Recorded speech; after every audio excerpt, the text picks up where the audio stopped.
Grace and strong. Check out ripped abs.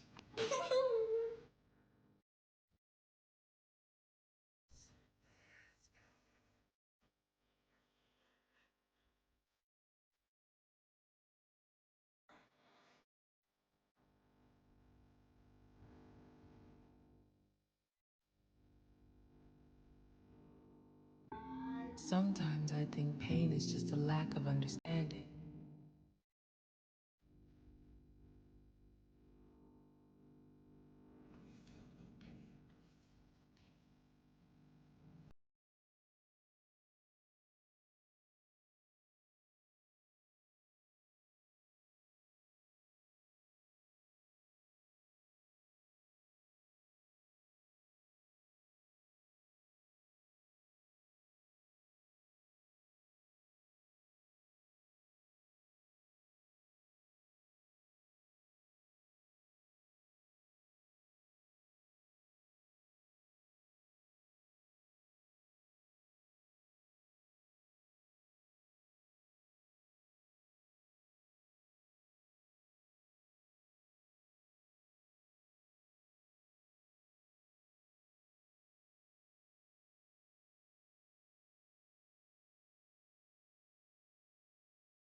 Dude, oh, look at the real definition.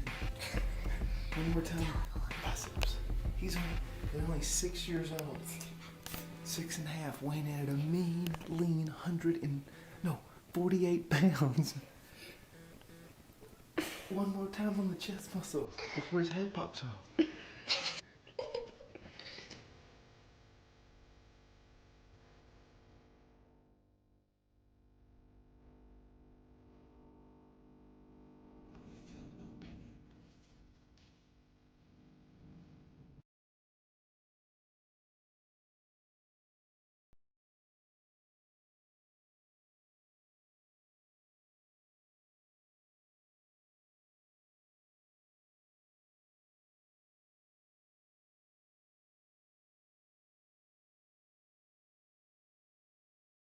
Oogly boogly bear.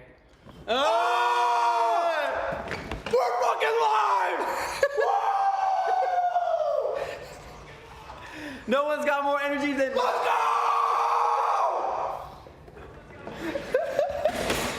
Oh! Broken chair, what the fuck?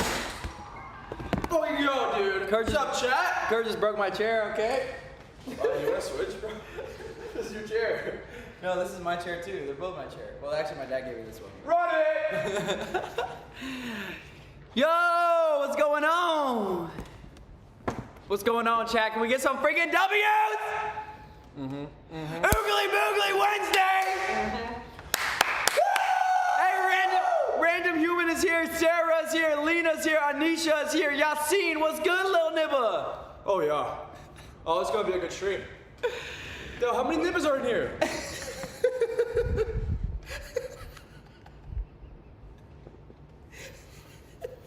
I can't even tell, bro. How many people? How many people? W. Abdullah, what's good? They said, Kurt, are you high? What? Kurt, are you high? No, I'm not. I wish. No, I'm not. No, I'm not. Hey, why is Kurt not in an asylum? Yeah, Sarah thinks. I escaped, nigga!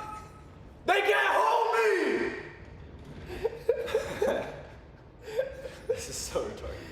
Oh, what's going on, chat? How we doing? All right, where's everybody from? We're streaming live from the city of Bangladesh, Texas. Free Bangladesh! Hey, we're coming live to you from Texas. I'm 21 years old. Kurt is 16 years old, and we're streaming live from Texas. Where's everybody from? We got Saudi in the chat. Saudi! We got Paki. We got some Pakis in the chat. Anisha. We got Qatar. We got Turkey. Minor alert. Oh no. Hey, didn't Prophet Muhammad marry a 9-year-old? It's okay. Oh my god. Maya from Paris, France. We got Betty from Ohio, Oman, Australia, Turkey, Louisiana, Louisiana in the chat.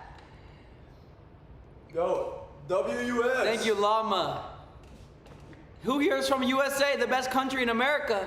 Who here is from Texas, the best country in the USA? We got Bangladesh in the chat for real? No way. Fahad is from Bangladesh. Yo, I heard Gaza, Palestine? Hey, Hey, this from Gaza?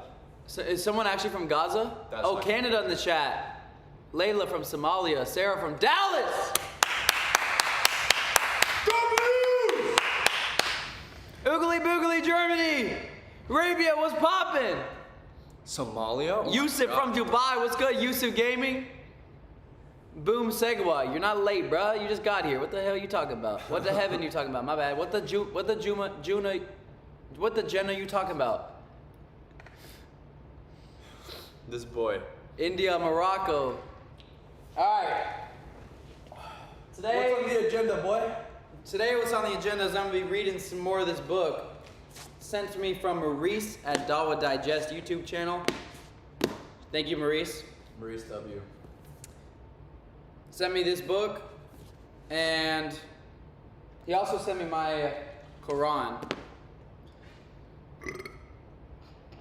And Haram. bro, we talk about 48 laws of power. Not today, random. I'm gonna be talking about this. Yeah, there's another ADHD person on the stream. Fuck no, I don't got shit. I'm normal. Yeah, he's normal. I'm normal as fuck. Unlike y'all. Y'all bunch of weirdos Alhamdulillah. in the chat. They said, ha, Kurt's such a vibe. You know it. So, I got part 2 and part 2. Wait, what? Volume 1 and volume 2. I read this for like 3-4 days back on stream a while back. But I'm going to read some more of it and maybe do some research about Prophet Muhammad's life. Or Muhammad's life. I don't really know if he's a prophet. He's a G. That's for sure. He definitely has impacted the world. In He's many definitely ways. left a mark. He's definitely left a mark. Is it true that he had 11 wives? That's crazy. Dude, that's absolutely top alpha dog behavior. Do you guys think that's Sigma behavior? Dude, you replaced alpha with sigma. Yeah. As if that's any better. What's chat saying? Bro, who's spamming the blue things? Yo, mods, banner! Oh, Sarah, I like that merch idea. Oh. There were reason behind the marriages. Oh, of course there was. Why else? There's always a reason for everything. What do we know about Prophet Muhammad? Due to Saudi extremely hot weather, girls can grow at a very young age, so he didn't just marry a child. That is silly. What? I don't know about that. Hot weather means they grow faster. Most of them were political. Okay. My man wanted Thank to you, know. Shahad. Hey, real quick, why do you guys tune into the streams? What benefit do you get from this? Why are you here? Why do you like watching my videos? Why do you like watching Kurt in the videos? Obviously, because it's your fucking boy here. That's why they watch. Sarah said knowledge. Learn as you are learning. True. You're cool. I mean, come on now. Yeah, it is a good time. It's always a good time. Shahad, TBH, you're inspiring me. Hey. Knowledge plus motivation. You give me such motivation. Motivation for what? You're energetic. Hell yeah. Push-ups. Steve C in the chat. What's good?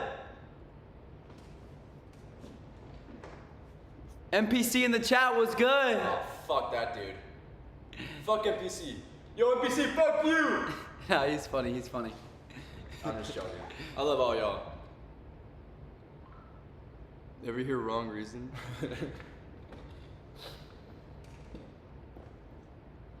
Kurt, you Bro, a reading liar. the chat is so surreal. The studying is going good. I'm here to watch some fights. Hey. Someone's name is Himothy. Betty White, how we doing? Hell yeah, freedom of speech. I can say whatever the fuck I want. Arabia, Grayson, why didn't YouTube still send you the oogly boogly silver play button? I don't know. Wait, do you have your address down on your profile so that they can send it to you? What? Oh, I they need mail it to you. Yeah, I haven't even done anything about that. I need to raise this up. Oh, I have some more books over here.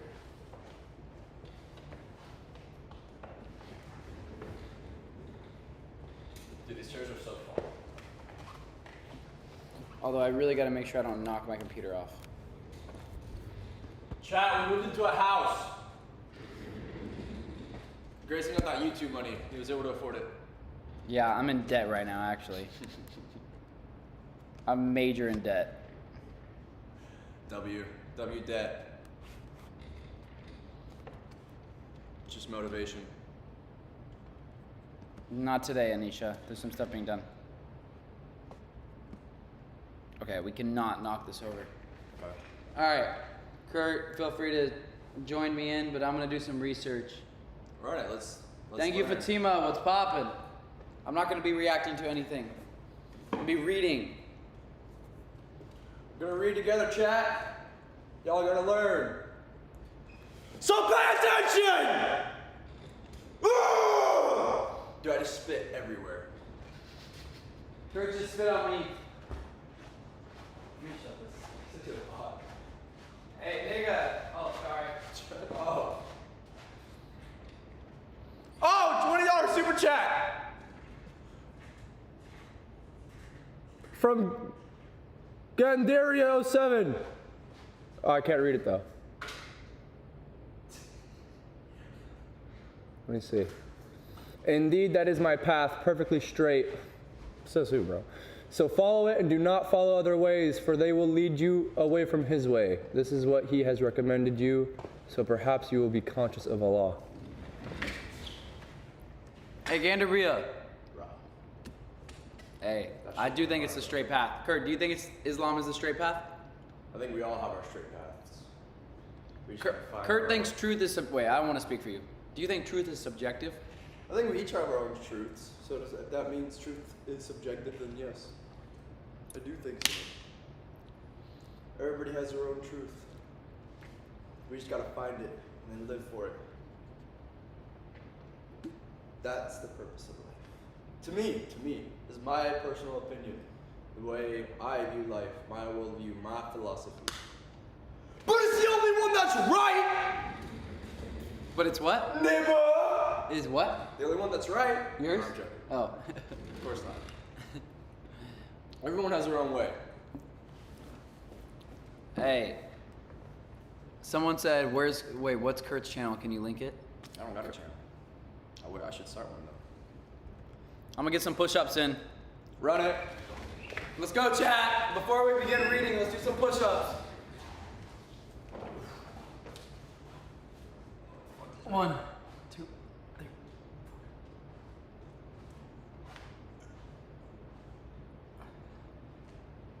Woo! Let's go! Let's go! Let's fucking go! Let's fucking go!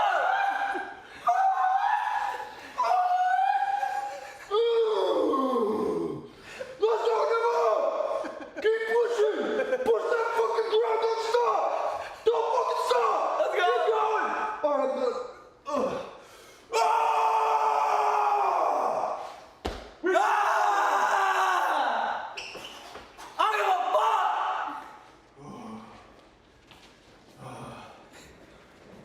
Oh, thank God for this fan. New neighbors are terrified. That's the goal. I did at least 30. You did more. I think you did more than me. I didn't count. Where push up? Chat, I'm out of breath. Psych! What's up, Pan Frags? What's up, Pan Fags? Oh, Pan Frags? Dude, $5? Just take the shahada and learn from there, bro. No one knows when we die. Better safe than sorry, man. I don't think when you take the shahada, you become a Muslim. When you believe it, though.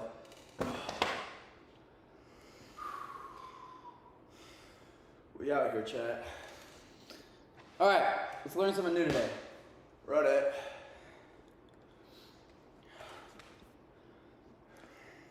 Whew. Out of breath. Where are you so far? What have you learned so far about this man? Also, if you want a coffee, feel free to take one. Oh, chat, I'm gonna make a coffee. Although there's not, I don't know if there's a cup. Could use the candle. No, I'm just kidding. I'll figure something out. Okay. You always do, bro. He always does. All right, let me find my old notes from my old streams. Although I don't know if I did it here. Now I have a system of taking notes, but I didn't before.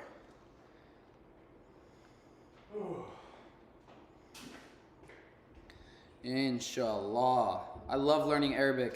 Hey, remember when I was learning Arabic? Look at this. Bismillah, inshallah, mashallah, hijab, alhamdulillah. Ilah, salam, salam alaikum, haram, halak. Alhamdulillah. Alhamdulillah. Someone said Kurt's more energetic than you. I don't know about all that. Shawarma is crazy? Why is everyone spamming shawarma?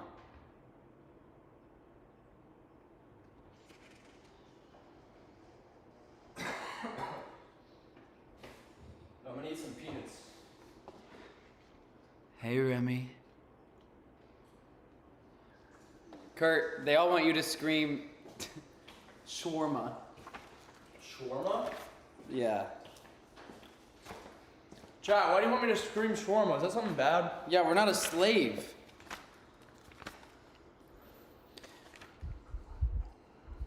Anyone, hey, was anyone here for this stream when I figured out what I don't and do not fear? Was anyone here for this?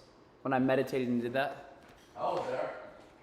You were? Yeah, of course I saw it. That stream was actually one of the most beneficial streams for my life. And that day I realized there is no point of fearing something unless it's being threatened. You shouldn't. So as a man, you should never fear any woman unless they can threaten you. And as a man, you should never fear, or as a woman, you should never fear someone who is not a threat to you. That's how God made it. God made those rules, not me. I just learned the rules. All right. Shawarma. Alright, I made my coffee.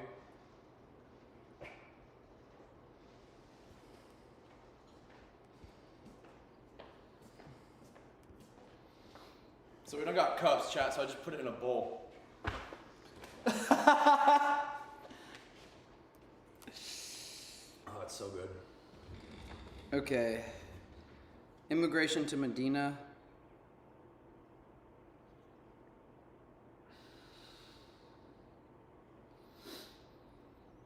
Where were you? I don't really know. Well, give me a preview. What am I supposed to expect here? Like, what have you learned so far that would be of interest to an everyday American? Let's see if I took notes in here. Well, okay,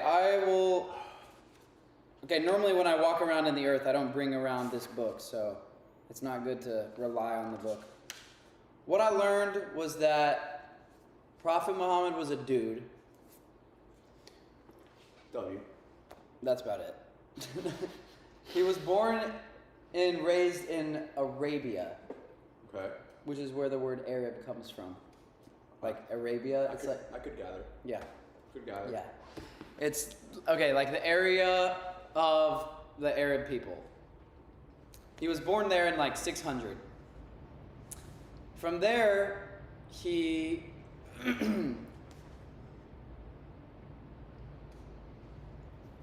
The people at the time had many gods, according to my research. Had many gods in the Kaaba. Okay. So the Kaaba was built by Abraham. Yes, we The talked about this location. yesterday. Yeah. So Abraham established the Kaaba for monotheistic worship. So just for God. Yeah, the place for monotheistic worship. Okay. The first place designated for monotheistic worship. From there, fast forward to Muhammad's life. Whenever Abraham lived was probably like thousands of years. So Abraham established the first place of monotheistic worship, the first place to only worship one God. By the time Muhammad was living in 600, everyone around the Kaaba and the people were worshiping all these it was not monotheistic. How did that happen? I can't remember. I don't think it goes into detail about how that happened. I think it just naturally happens. Well, how? What's your theory? Well, I know that Moses in the Bible, like, even though God was, according to the Bible, like, directly communicating. I'm talking to you, but I'm talking here, so Sure. Even though when Moses was directly being communicated with God in the Bible and he was teaching the Israelite people to follow God, they were still not following God. Like, they were still bowing down to other statues and not worshiping God. So I think it's almost inevitable that you always stray away from God, which is why you need, if you want to follow God, you need the religion to go back. Because I think you inevitably fall away and then you have to come back. And I think every single day and every single second is a constant, like, come back to the present moment, follow God. If that's your goal, which that's my goal. My goal is to have peace of mind with religion and God. Because right now, I don't want to be where I'm at right now. Why is that your goal? Because I want peace of mind. Why do you need God for that? In your opinion? I think it'll help me get there quicker. I think that's the quickest way to peace of mind. So you think it's also the only way or just the quickest way? For me, Uh-huh. it's the only way that's worked. For you? Yeah, I'm not talking about for you. I don't know anyone else. Oh, I'm just talking about in general, not even for me. I'm not giving advice to anyone else. I'm just saying what's worked for me. In the most peaceful times of my life have not been when I was following God.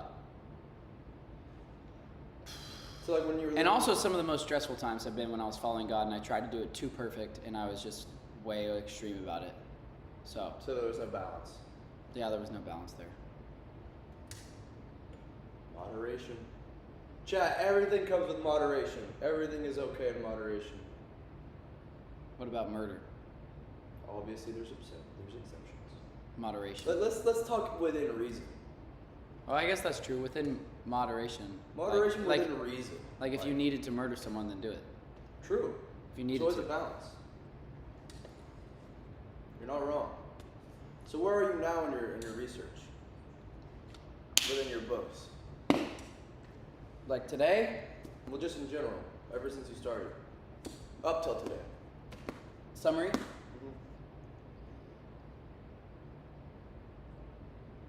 I'm convinced that Islam is the only true religion left. Why? Because they're the only religion that has clear boundaries of what they stand for and what they don't stand for. Like being gay. LGBTQ has not infiltrated Islam. Okay. That's something you like? I'm just Not the stating. gay I'm part, just not the gay stating. part, I'm just just the- stating a just the fact. boundaries. Yeah, no, it's the only. I think it's the only religion that actually stands up for itself. I mean, every religion stands up for itself to a certain degree, but Islam like actually has barriers, which is what it means to be a man. Is when you say, "This is how the rules are, and I'm not going to change." So like the religion of Islam is like it's like a square. And It's like a box. from me researching other religions, they're kind of like a circle. So more open. They're more open to change. They're more open to modification. Which makes, I mean, when you just look up the word Islam, it just means you follow God. So from my research, that's what I've been realizing is all Islam is just the religion of following God and God only. Okay. But is it really about following God and God only? Because it's really about following God and Muhammad. Well, apparently Muhammad was a perfect human, right? He followed God the best or something? It doesn't say that in the Quran. Let's see what's chat saying. What does chat say? The hating? I can't read it. They say, bro, you got the message through him. Through who? Oh, NPC, you're a Muslim? The way you talk is so mean. Yeah, Muslim. I'm joking. I didn't know NPC was a Muslim. I did not get that vibe from him. W Quran only. I've heard that a lot of people only follow the Quran and not the Hadiths. Is his name Gonorrhea? Gonorrhea 007. W! Remember, when Abraham prayed, "My Lord, make the city of Mecca secure and keep me and my children away from the worship of idols." Quran 14:35. The Quran is evidence. But weren't there idols in Mecca that they had to get rid of? Yes. So it wasn't safe from idols. Oh, I guess in the Quran. Like Abraham it says- prayed so- that and it didn't, and it's like gone Yeah, away. it just didn't happen. I think that's the story of life. Is like, on a mass scale, humans always stray away and come back, and stray away and come back, and stray away and come back. And then on an individual scale, every single morning and by the time you wake up and by the time you go to bed, you probably are going to stray away many times during the day and have moments of like where you have to like, whoa, get back. Whoa, get back. Whoa, get back. Well, doesn't that just mean that to me almost sounds like closed mind? It's like you're not open to like changing your mind or changing what you think about certain things. Hey, what's up, Centennial? Damn, these chats coming in. Are you both open to add me into your dialogue? To what? To add him in to talk with us. It's your stream, bro. It'll probably ramble on for a long time, though, our conversation. Centennial, I appreciate the super chat, brother. And I look forward to having a well thought out discussion today, but I don't really want to hop on and just talk random, because I think it'll just drag on. It always does. Inshallah, when we get this, yeah, every time I talk with anyone, it ends up going much longer than I intend. It always ends up branching, no matter what we talk about. Well, today I was going to talk about the Prophet's life. Let's do it. I don't know where to start in this book, though. Should I just start reading a chapter? Sure. All right. Is there a way you can put it up on screen so they can read with us or no? Or you don't have it online? Yeah, it's going to be hard. Oh, okay. So chat, listen up. It's lecture time. Yeah, it's lecture time, so shut up! And if you're fat, you should be ashamed of yourself! Unbelievable. Honestly, get off this shirt. No, don't get off this shirt because you need motivation because you're fat. Oh, the Battle of Badr. There's a battle. Ooh. Okay, do you want me to recap what I remember from this for you? Sure. I thought that's what we already did. but- Yeah, well, not really. Well, you asked me about my research in general. Okay, so yeah, from this book, your synopsis Okay, so far. it's gonna be quick. My synopsis, man, Kurt uses big words. So far, it's a 2-part book, right? I haven't even got halfway, so I'm only about 40% in. So far, he was born in the time of polytheism. Okay. He would regularly retire to a cave, meaning he would go to a cave by himself. Do we know what for? Meditation, prayer, I believe. Okay. And that is where he supposedly received some of the first revelations from an angel. Okay.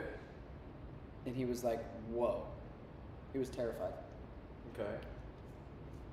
What was his first reaction to that? Did he, He think was he was t- like crazy or something? Yeah, something like that. If I thought I got a message sent down to me from an angel, I'd be like, dude, I gotta send myself to a mental assignment. So he was born in the time of polytheism. He would regularly retire to a cave. I think this is about when he's like 40 years old, so double our age. So he could have just been a regular. He was up there, for sure. He was up there. He would retire to a cave. He had a revelation, and he realized they were not worshiping God in the Kaaba. So, but he didn't go around just being like, everybody wake up! Because he would face a lot of resistance. Because he was literally saying everything our society is doing is wrong. Inevitably, that's what would happen. It'd be like the equivalent of someone going on the street right now and being like, being gay is wrong. People are going to be like, what do you mean? Probably way worse than that. Or way more controversial. Sure. Probably like someone saying, don't be fat. Okay. Because everybody's fat. Everybody is fat. Pretty much. At least in America. Chat, should we come out with shirts that say "Don't be fat" with Grayson's face on the back, just plastered hugely on it? W's in the chat if we should do it. We'll sell them for $15 each. Kurt is gay. Hey! Oh wait, I read that wrong. Never mind. So he was born in the time of polytheism. He realized that the Kaaba was not being used correctly. So he began to worship God in the Kaaba and like recite the Quran. And he began facing a lot of criticism. First of all, from his uncle, from his own kinship, his own family members. He would pray. There's even a story of him prostrating himself, like praying. And they were laughing. People were falling over because they were laughing so hard because they were messing with him and like they would put intestines on him as he's praying. Intestines of what? Just animals? Yeah. Oh, okay. As the story goes. Okay. He was facing so much persecution. That's fucked up. Yeah, that is fucked up. I wouldn't even do that to you. I would hope not. So he's prostrating himself in the Kaaba and reciting the Quran, and he's facing a lot of persecution. And eventually he has to leave, and he has to get his fellow Muslims and leave the Mecca. So he did get a good amount of people to follow him then. Like there were people that were listening to him. Yeah, enough to... They were being persecuted. He had to sneak out. Okay. They were trying to kill him. Eventually they got to the point where they're trying to kill him for his message. It's kind of like Andrew Tate. Kind of like every single prophet in the Bible. Kind of like Jesus, kind of like... I think the only prophet that didn't happen to, I mean, this could be debated if it's even a prophet or not, but like I feel like Siddhartha Gautama wasn't prosecuted for his belief or what he was teaching. Oh, the Buddha? Yeah, the Buddha. I feel like he was pretty well respected by everybody. I don't really think that dude met much resistance with what he was preaching. So I wonder why these other people were, he wasn't. I wonder what that's about. They migrated from Mecca to Medina. Hey, yo, chat, please. This is a study session right now. You know, you can be funny, but at the same time, please don't just comment dumb stuff like shawarma. It was funny, and now it's been like 30 minutes, right? Hey, shawarma's funny. Although, you can say whatever you want, because it's free speech. I just ask that we can learn something new, and I don't look at the chat and see fucking stupid things. Yo, sorry my language. Fucking stupid things. Mashallah. So, he was born in the time of polytheism. He came to establish Islam back to the Kaaba. He was persecuted for it, so he had to actually leave with some other Muslims. Left. Okay. And that's about where I'm at.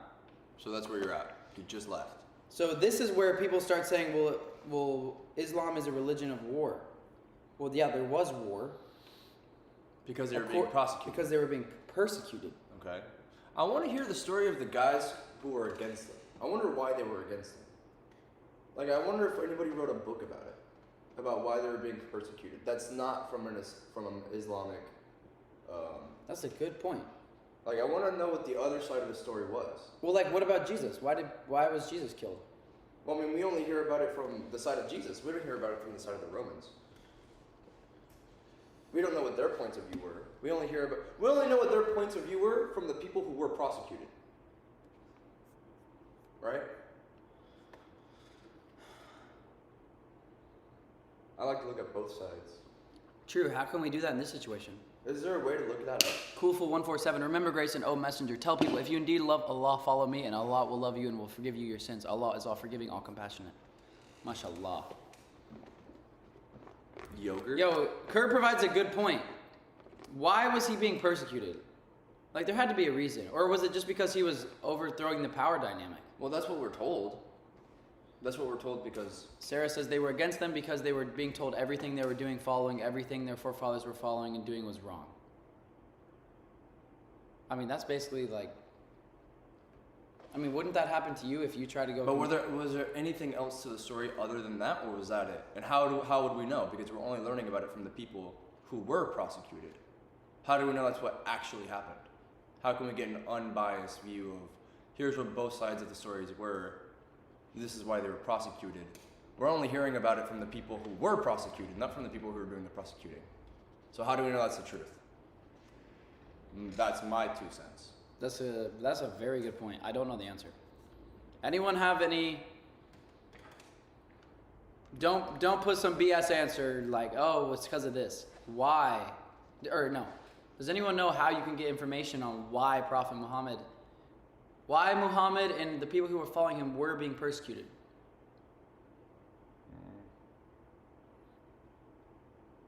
Sarah, but you're getting that from the people who were prosecuted. You're getting that from sources from the people who were prosecuted. Well, no, she's just saying a fact. He was. But how do we know that? We only know that because we're hearing the stories from the people who were prosecuted. Was that actually what was going on, or was there more to it? Well, he clearly was saying... I mean, I think throughout human history, there have always been people who have gone against the norms of society, but they were never, for all of human history. I think anytime you threaten a power structure, you face persecution. Like Andrew Tate. Sure, but I don't think Andrew Tate would nearly get big enough to the point where people wanted to straight up, or the government wanted to straight up kill him. Bro, what do you mean? The government didn't want to... Yeah, but that doesn't mean they killed him. That just means they arrested him, and then they let him go. But it's like, if it was that much, but that's the first step. The first step is like Socrates. Like, why was Socrates killed? I don't know that much. I don't know in detail. I just know that we learn about Socrates in school, and Socrates was killed on the charge of corrupting the youth. Which basically means you're teaching the youth things that we don't want you to teach them. I mean, a society needs control over the men. So if another man comes along and says what society is telling you is wrong, then naturally... Why is society telling me it's wrong? I think that's what I would think about first. Well, okay, society needs you to be on their side. The government needs you to be on their side because you're the one who would fight in the war and defend the country. So you need to align with their ideals in order. Just like if you have like 4 sons and one of your sons starts convincing the other 3 sons that everything that your dad is teaching us, everything that Kurt, our father, is teaching us is not right. Like, stop listening to him. Well, if there was a reason why, I think as a father I'd be like, why are they saying this? I'd want to learn why they're saying it. If I was a government and there was a lot of people in society that were telling me that I'm doing something wrong, as the head of the government, I'd be like, I need to rethink what I'm doing because I have a lot of people telling me that what this government is doing is wrong. I would reconsider what I'm doing, and then I would come to a conclusion based on evidence. That's what I would do if I was the head of a government. Which is why laws have come into place. I feel like that's good. I mean, they probably don't do that. The reason gay marriage is legal is because I'm pretty sure, at least in the U.S., right? It's because there was a lot of people that say the reason it's not legal is bad, and this is why. There was a lot of people that thought this way, so the government reconsidered it. That's why it changed. Hey, pause. But make sure to resume. Sure.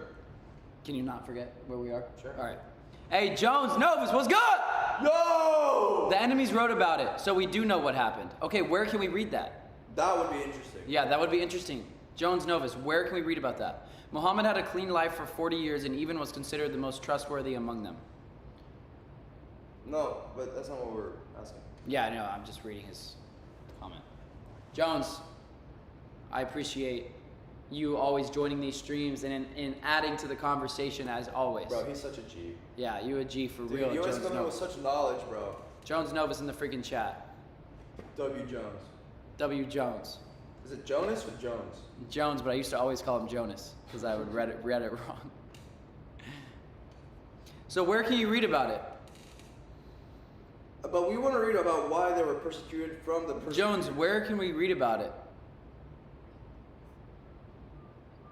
Hey, what's up, Perry? Hey! My fucking boy! Fanta.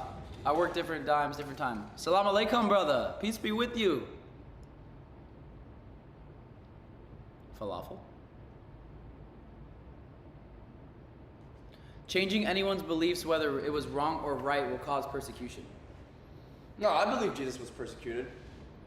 But at the same time, well, that's a good question. At the same time, I still don't know what the Romans were thinking, why they're persecuting him, because we never saw any writings from why the Romans persecuted him. We only hear about it from the persecuted. There was one writing that was from a non-Christian writer. That said why he was persecuted, It just talks about Jesus. but does it talk about why he was persecuted? That's all I want to know. I don't want to hear about. I think it's I just don't an want to hear about uprising. these prophets from. Why is Trump persecuted? Why did he get like 30 felonies? But I think that's the difference. The difference is that there's clear-cut evidence on both sides that you can read and come to your own conclusion on. I think history, the vast majority of history, does not have that. So what do we do? I think very recently history has been started being written by both the victors and the losers, and people are starting to digest both of it. Back in the day, especially in 600 AD, up until I'm going to say the early 2000s is when we really started doing this. But back then, history was written only by the victor, or the people that won in the end. Now, we can look at both stories about what was both happening, like fucking Israel-Palestine. There's so much documentation we can look at why both countries are doing exactly what they're doing. True. That's dependent on you though. If Exactly, you it's subjective. It's definitely subjective. And Like, based the on news what is you only believe, gonna who share. you believe. Dude, but all news is fucking biased. Yeah. All news is biased. No matter if you're on the right, left. So you're saying what is the reason that Muhammad was being persecuted in this book?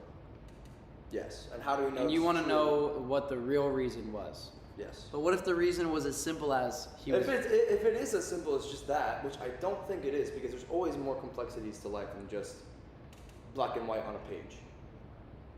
There has to be more. But anytime you're saying society needs to change, even if it's wrong or right, you're going to face resistance. Sure, absolutely. But there's a way to go about it peacefully, there's a way to not go about it peacefully. If the people who were doing the persecuting thing thought they're not doing it peacefully, this is why they're getting persecuted, but the people who were being persecuted thought they were doing it peacefully, and the people who were being persecuted ended up winning in the end, they're gonna write, we did it peacefully, and they attacked us anyway.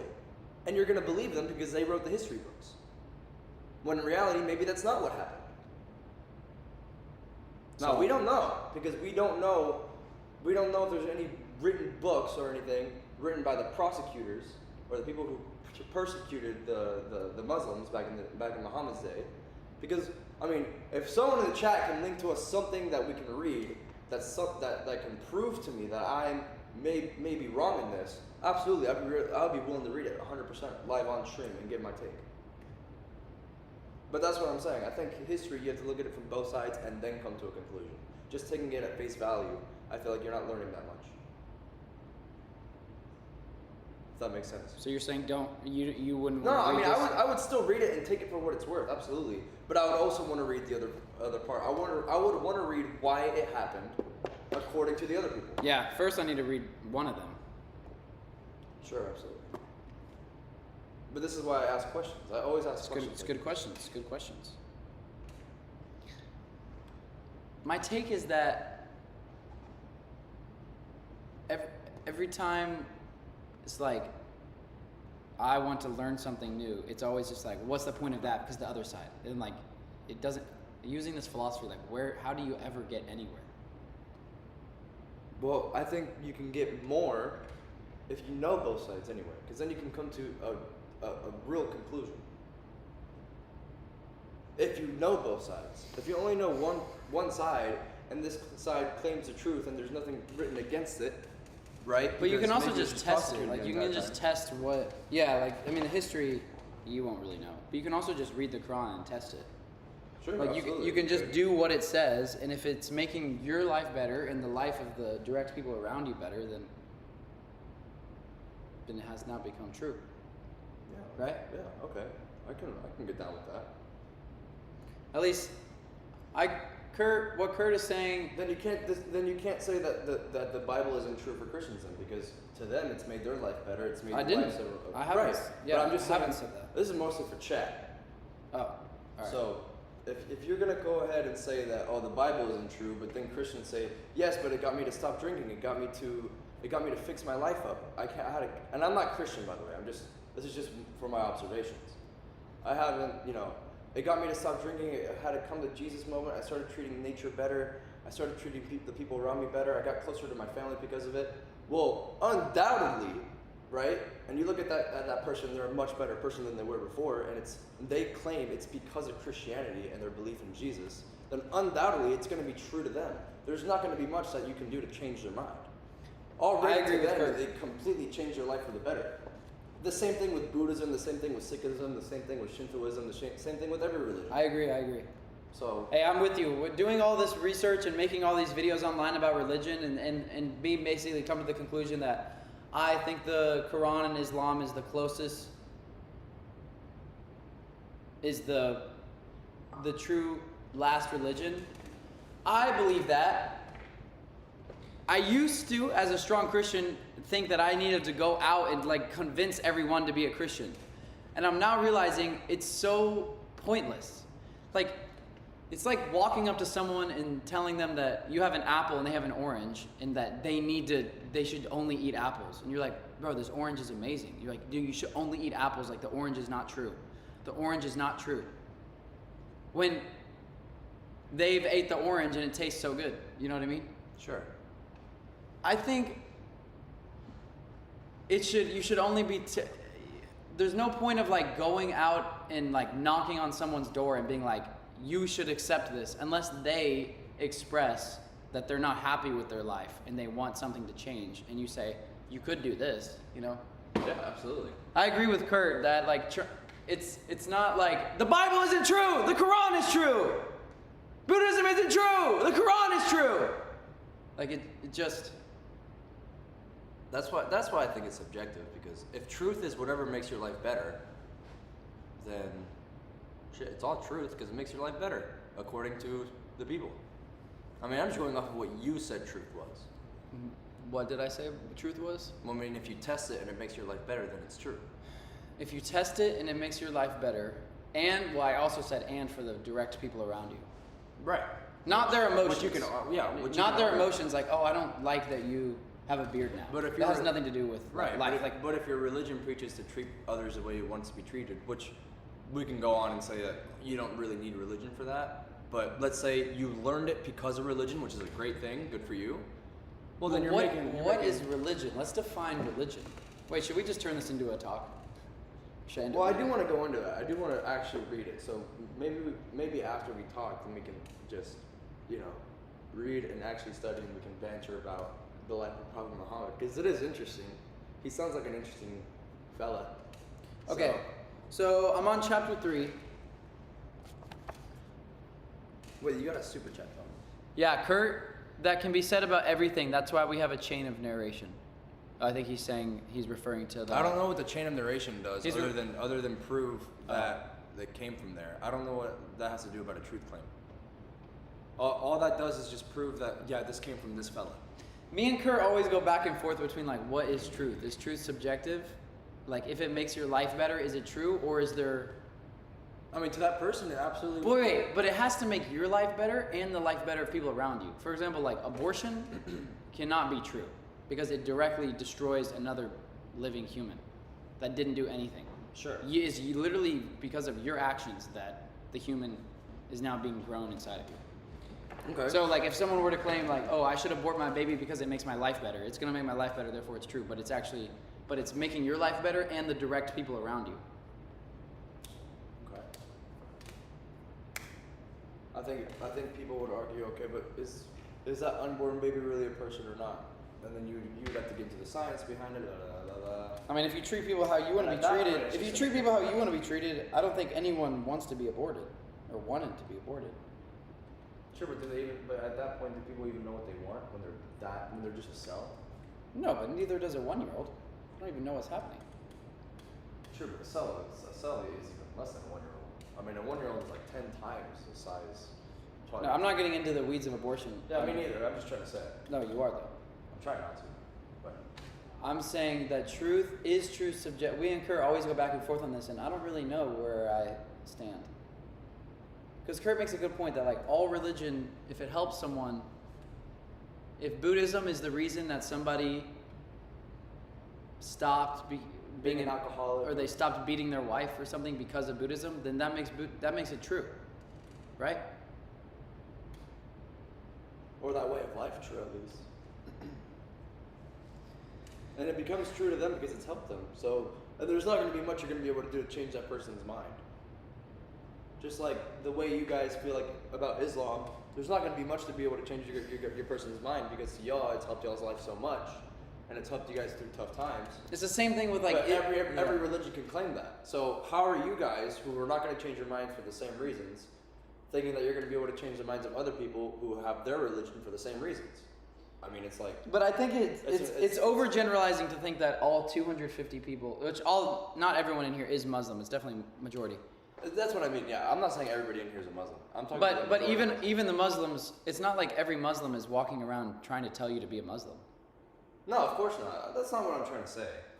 I'm just saying there's plenty. I bet 80-90% of religious people in any religion. I'm just trying to get you guys to think. That's all it is. It's just a thought experiment. That's all this is. That's what I love doing. I love doing thought experiments and just testing what I know and questioning what I know, and then thinking about it. And then inevitably, hopefully, coming to a conclusion that I'm comfortable and satisfied with. Which is hard. But that's my end goal. Now let's talk about the fucking prophet. Let's fucking do it. I'm down. So immigration to Medina. I'm gonna skim. Sure. So yeah, he leaves Mecca because he had to run away because they were chasing him. I like your little drawings. He had to leave Mecca because they were running away. They were chasing him. Again, Kurt makes a good point. We're only hearing the perspective of the religion. So that's the perspective we're hearing, but I'll tell you what the book is saying, because I can't share my personal opinion on what happened 1,500 years ago, because I wasn't there. He was persecuted and he had to leave Mecca for basically telling them that they were doing the wrong religion.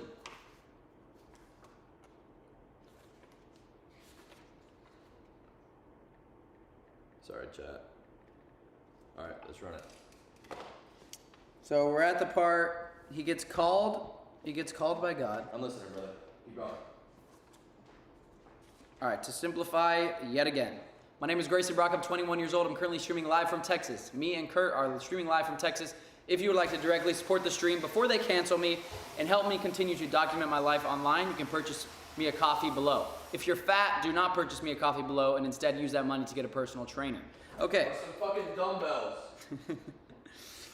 So he gets persecuted for teaching the people at Mecca that they're not worshiping God. So him and his small group of followers leave. He escapes death. He goes to Medina, another city in present-day Saudi Arabia. Okay? Alright. Which is called Hijrah. This is where you start to learn about Islam. Hijrah. Right. That's a holiday. What It's is like a big holiday. It's like the day that he had to move for being persecuted is like a celebrated day now. Okay. So they turned the negative into a positive. Got you. Okay? That's hype as fuck. So the whole chapter about immigration to Medina, but we're not going to read it all because it goes very into detail about the immigration. Arrival. My boy, I'm already on the right path. I'm good. I'm on my own path. Run it! Let's learn. Let's learn.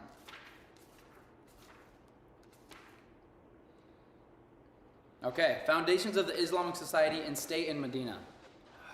So wait, let's look up a map real quick just so we can get a perspective of where is Medina.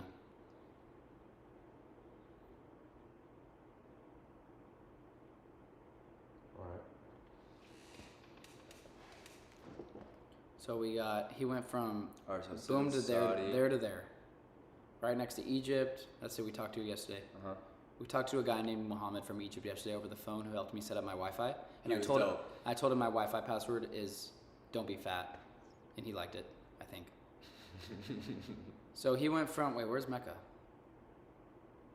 Medina. There's Medina. That's a long trek if Mecca's down there. Is it north or south? Wait, it was south. Alright, so we know where Medina is. Just Why is Mecca not on there? search it up. Alright, so south. That's a long trek. Damn! On camel? So he went from Mecca to Medina.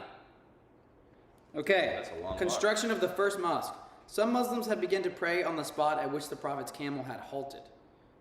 Okay. It was then a sort of open stable for camels and a yard for processing dates. It was owned by this guy, Sahal Sahel. They were orphans, blah, blah, blah. When the camel had halted there, the Prophet had said, he did not say that. So when the camel had halted there, Prophet said, this, Allah willing, is the destination. Subsequently, he asked the two boys to be brought forth to work out a price for the piece of land. He wished to build a mosque there. The two said they didn't need any money, but the Prophet refused to accept the plot free of cost. He bought it at a price and then began to construct the mosque. Where did he get the money? Yeah. The Qari had reported that when he intended to build the mosque, the Prophet asked for the Banu Najjar. I don't know who that is. When they came, he said to them, "O Banu Najjar, sell me this piece of land." They refused to accept a price, saying, "By Allah, we shall accept no price but from Allah." Ibn Hajar, I think Ibn means son of. Oh, okay. So Ibn Hajar. is the Even son- or even? E-I-B-N. Even. Okay. That probably, I think you're right. Oh, Hijra is when our calendar starts. When their calendar starts? What year are they in? Well, this I is- mean, we're all in the same present moment. But Sure, but you know what I mean. It's Yeah. like in Thailand, Yeah, they're yeah. like in 23, 22. yeah, when we went to Thailand, they were in like a whole nother year. They were like 300 years ahead of us on their calendar day. Ibn means son. Okay. Yeah. So son of. Hijra means migration. Islamic. Okay. Ibn Hajar has said that some people have argued that it proves that a sale deed is possible without the presence of the owners, as in this case. This book goes so into detail. I need to learn how to skim it.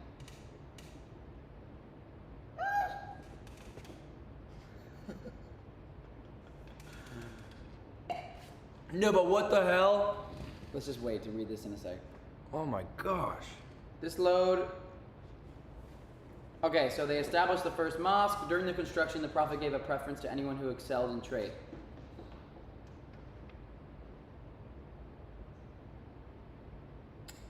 Amin bin Yasar was another person who was very active during the construction of the mosque. While everyone carried one brick, he carried two.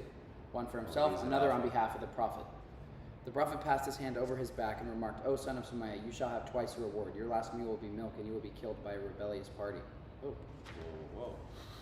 This hadith, this tradition, is of course one of the proofs of his prophethood. Ammar was indeed killed in the conflict between Ali and Muawiyah. Okay. The construction took some 12 days.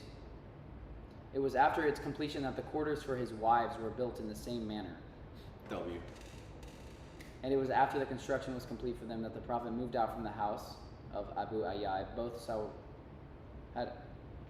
Sauda and Aisha. Aisha is the 9-year-old. Both Sauda and Aisha had a house each. Subsequently, as he married more women, more houses were built. They were small houses with a little open yard in front of them. Some were built from frond, while others in stones from the frond and the roof. Some reports say the roofs were made from cypress tree material. The doors didn't have frames. Subsequently, after the death of the Prophet's wives, all those houses were incorporated into the mosque during the time of Abdul Malik. The adhan, the call for prayer, as we hear it now, was introduced in the first year itself, according to the better opinion.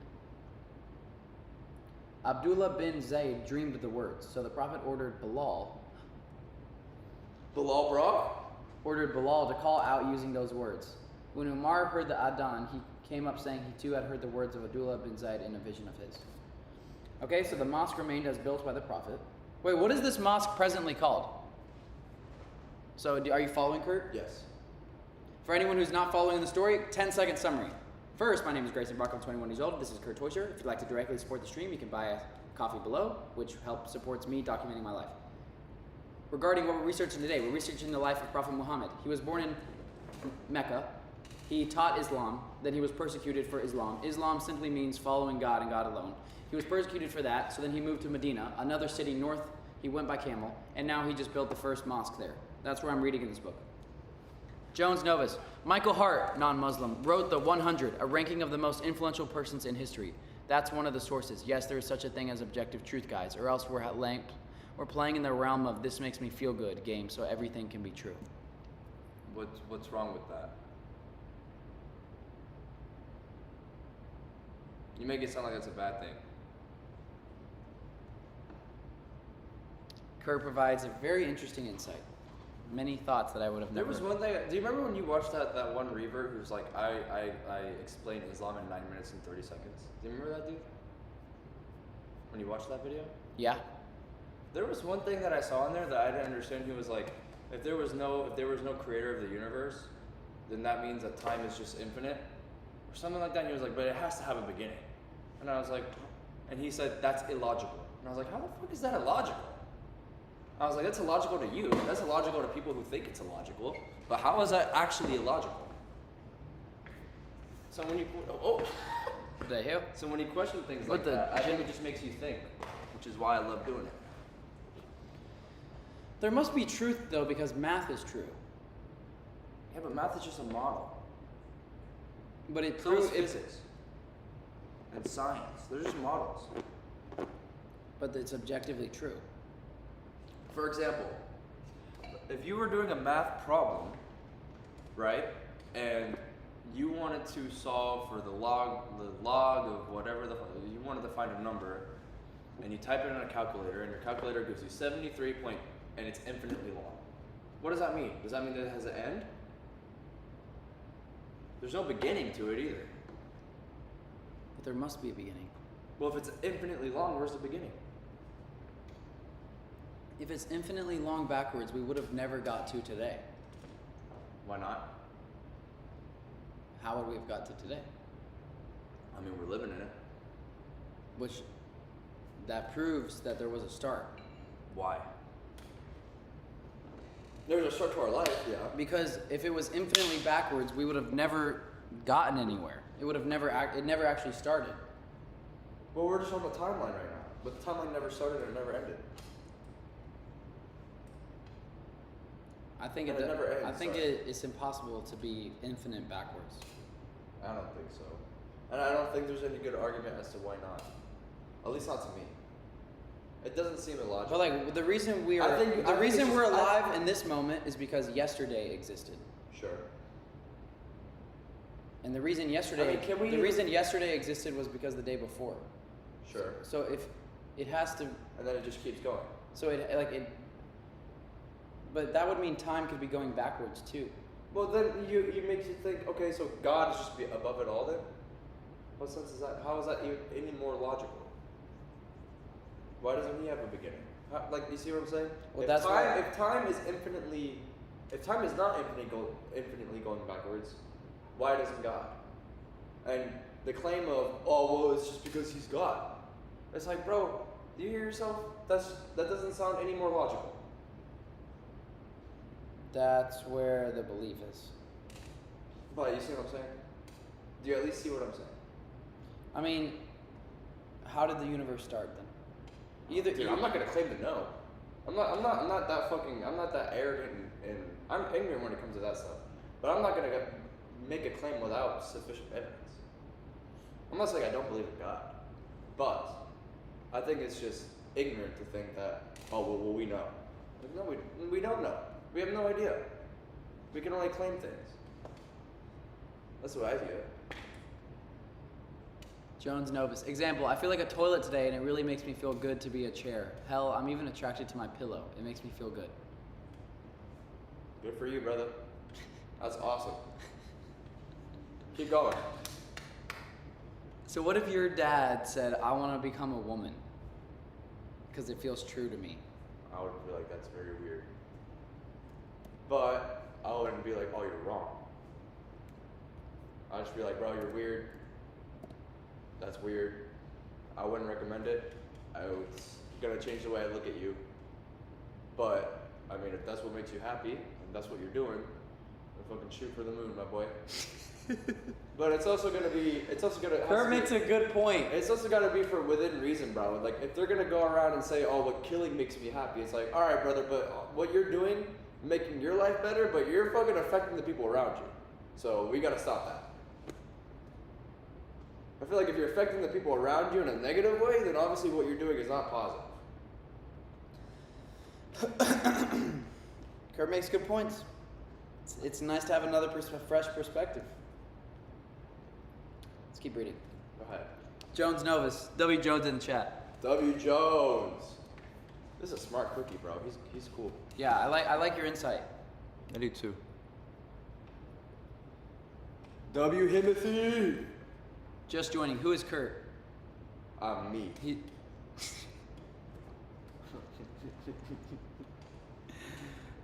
Okay, the mosque remained as built by the. Okay, yeah. He moved to Medina. He arrives there and they start building the mosque. Prophet Muhammad, persecuted for telling people to only worship God and not polytheism. So he moves to a different part in present day Saudi Arabia. He's building a new mosque. What is this mosque called? The mosque in Medina. The mosque remained as built by the Prophet, with Abu Bakr making no changes in it. Umar made some alterations. He changed his pillars to one of its timber and got the roof sealed. He expanded it greatly. Umar had ordered that red and yellow colors be avoided in the construction of the mosque so as not to distract the devotees. Interesting. Don't listen to Kurt. It's called a gay bar. Oh, that's Steve C. Masjid Nabawi. Oh, Jones Novus said, Kurt, you ugly. No, I'm just kidding. Hey! That's not a good point, Kurt, TBH, because affirming the fact that I feel like a toilet is not helping the truth of the matter that I'm still a human.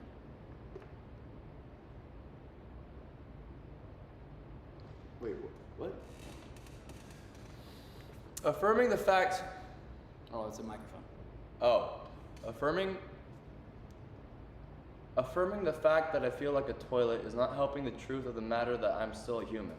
Yeah, but you're not fucking hurting anybody, and if it makes you happy, then believe whatever the fuck you want. That's Kurt's philosophy. But like, dude, you can just believe your toilet. If you want people to shit in you, like, bro, go for it. Dude, I ain't gonna stop that, Jones. If that's what you want, bro, shoot for the moon, my boy. You're not hurting anybody. You might be hurting yourself a bit. Kurt's so I would advise against it. Kurt is saying, correct me if I'm wrong, if you're not hurting people and it's making your life better, then do whatever you want. And that's the truth. And you're happy. Make sure you're happy. What does that mean? Well, it's subjective, right? Being happy is subjective. People do different things to make themselves happy. Is happiness truth or is happiness subjective? It just goes deeper and deeper.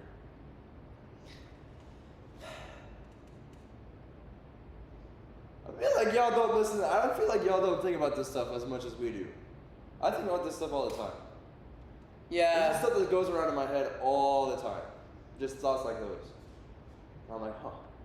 Like, I just very recently started to learn to each their own. Like, what that really means. And I fucking love it. I love to each their own. Let people live the way they want to live without, dogging on them, especially if they're not hurting anybody. I think almost everybody follows that. I hope so. Like in person. Yeah, definitely in person. Online, it's a different story.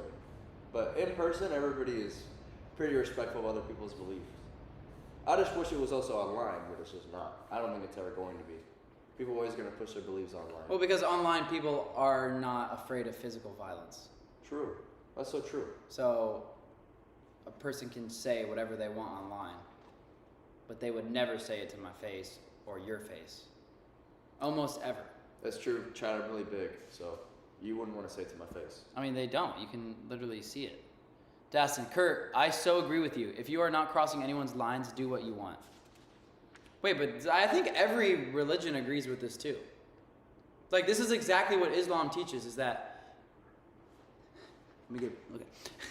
Okay. But Islam Prophet Muhammad was not doing that. He was trying to get people to revert back. Isn't that the goal, is to get people to revert back? That's what Prophet Muhammad was trying to do. He was like, y'all are doing everything wrong. This is not the way. This is not. Well, it's because they were doing it in the holy temple, the Kaaba. It was built. They were using a place that was built for one reason, and it was being used for a completely other reason. So he came to refix the place. I don't think he was necessarily going around like a Mormon, going up to every house and being like, you need to become Muslim, or you should become Muslim. So that's his belief, because that's what it is, was that the Kaaba was being mistreated, or not mistreated, but used in the wrong way. His belief told him that the Kaaba was being used in the wrong way, so he would try to go around and talk to people that had different belief systems that he thought were wrong to use in the Kaaba, and he was like, guys, what you're doing is wrong. So he was literally going up to people who had their beliefs. This is what it sounds like. Well, yeah, I don't know if he was going. I think, well, from what I shared, I just know he was like praying in there and prostrating himself, and they were like throwing intestines on him. That's fucked. I don't agree with that. But if it I'm just saying, like Dastin said, Kurt, I so agree with you. If you are not crossing anyone's lines, do what you want. I think every religion teaches that. That's good. I think that's true. I think every religion does teach that. Except maybe Mormonism and Jehovah's Witnesses. I mean, they like actually go up to people. Scientology. That was so trippy. Yeah. I think everyone agrees. Well, that's a good thing. I mean, yeah. Like, I think, like, religion is just a set of beliefs, and, like, what you're saying is what's in religion. And it's also what non-religious... Like, I think non-religious and religious people actually believe nearly the exact same thing. I agree 100%. But it seems like you're so adamant to try and convince religious people that it's not the only way. Well, I'm trying to say that because I feel like, especially online, which is the setting we're in right now, people attack people who are not religious and call them stupid. People what? People who are religious attack, and it's both ways. Don't get me wrong. I'm not saying it's one way. It's only one way. It's both ways. Where people who are not religious attack religion, people who are religious attack non-believers. And I'm saying, bro, it really is, the way they live their life is pretty much the same in real life, outside of being online, where you guys are attacking each other all the time. So online, it's like a battlefield with religious zealots and people who, you know, but outside of being online in the real world, like if we were to just go outside and interact with everyday people are like respectful, they're kind, the vast majority, 99%. And they won't fucking attack you for any beliefs you have. But why is it online they do? That never makes sense. Because physical violence. Because physical. Do you think that's what it is? That's all it is? It's just physical violence? I think the reason people are so fearless to say anything online is because they are not risking anything. And when you say... Because they're not in front of my 6'1" looking ass. That's probably why. When you say anything to someone's face, they have the ability to just... So, like, pick a weird example. I mean, you'd be a lot less willing to go up to someone and say your religion is wrong. People will, but not many people. In person than you will. I mean, bro, people online won't even put their picture of their face on their account or their name because they don't want to be attached to it so that they can say whatever they want. If you really mean what you say, you would put your face on it. True.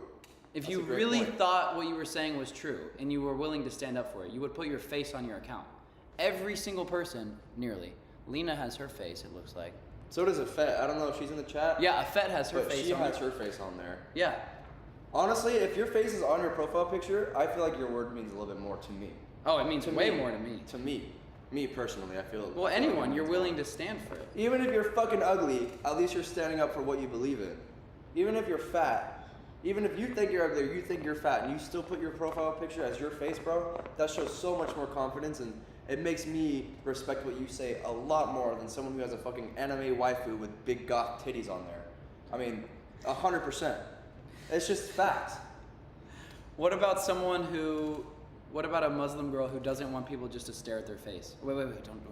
Oh, okay. I want to read these. Sorry. Let's catch up. Okay, Kabat. Bro, God started time and is outside of time. The proof is because something exists rather than nothingness. Because Bro, that's not a proof. because just God is what attributes what you need to create a universe. The belief of God is simply that there is something outside of this realm that created this realm. Because the only reason this realm exists is it must have been created. And the word. But why must have it been created? I don't think there's a singular argument that I've heard that's been able to convince me of that. Of Well, you why don't need to it be. must have been The created. reason that I'm convinced is because when like what Jesus said, I am. Sure. Because I am, everything that I can see, everything that I've ever known is the principle of like cause and effect. So when you go back to okay, there's creation. There's an earth here and I'm here, and you're here. All like that's the only thing we really know is like, wait, this is here. What is this? Okay. And anything that we can see, or every single thing in our life, has a cause and effect. So Sure. we see the effect of the universe here. What was the cause? There's Well, there no. was definitely a cause, but that doesn't mean it was created. A cause doesn't mean created. A cause for how the universe came to be today, probably through evolution. The universe is probably just infinitely evolving. It's like the Big Bang and the Big Crunch. How first there was a singular point, and maybe that's always existed. Maybe that singular point of which the universe was just a small little fucking this big, and it just maybe that's always been around. Who's to say it hasn't? Who are you to say it hasn't always just been around? What is illogical about that? Because we would never get to today. Why? What? How is that an argument? What argument? Can you explain that a little bit more? I don't know what that means. Why would we never get to today if that was Because the case? if you understand infinity, infinity is forever. So if it goes forever backwards, there would never be today. But it's just let's say there's an infinite timeline that goes like this. It's a fucking. This is the way I view the timeline of the world. It's just have you seen a race car track that's like this? It's like an 8. That's Yeah. what I imagine our timeline of the world being like. It's just. And it makes sense to me. Or let me do it for the chat. It's like an 8, so it's like. Let me see. Can y'all see it? So it's like this. And it just constantly keeps going. It's like a racetrack. That's what I feel like the timeline of the world is. So there's no beginning and there's no end. It's just. And it's just constant. So what proof do you have for that? None. It's just my philosophy of life. It's just what I think it is. No, not even what I think it is. I think there's no way to disprove or prove that. There's no way to disprove or prove that there was a beginning to the universe. I'm saying they're both Yeah, well, I mean, possible. that's why it's And I think you just maybe you don't. That's even why have to it's a pick one. religion, and a religion is a belief. Sure, yeah, absolutely. And I'm not I'm not trying to disagree with you. I'm trying to point out that there's other ways to think about the world that are just as valid, to me. Like, sure, it's pretty valid to say the universe has a creation, but I think it's just as valid to say that the universe has just always been around. I'm not disagreeing or agreeing with either. I don't even know which one is true or which one is not, because it's obviously one or the other. However, I think both are plausible. I think both are equally as plausible. I So I'm not gonna I claim one or the disagree, other. because everything that, like entropy, which is a big word, but the idea that everything you see is falling apart.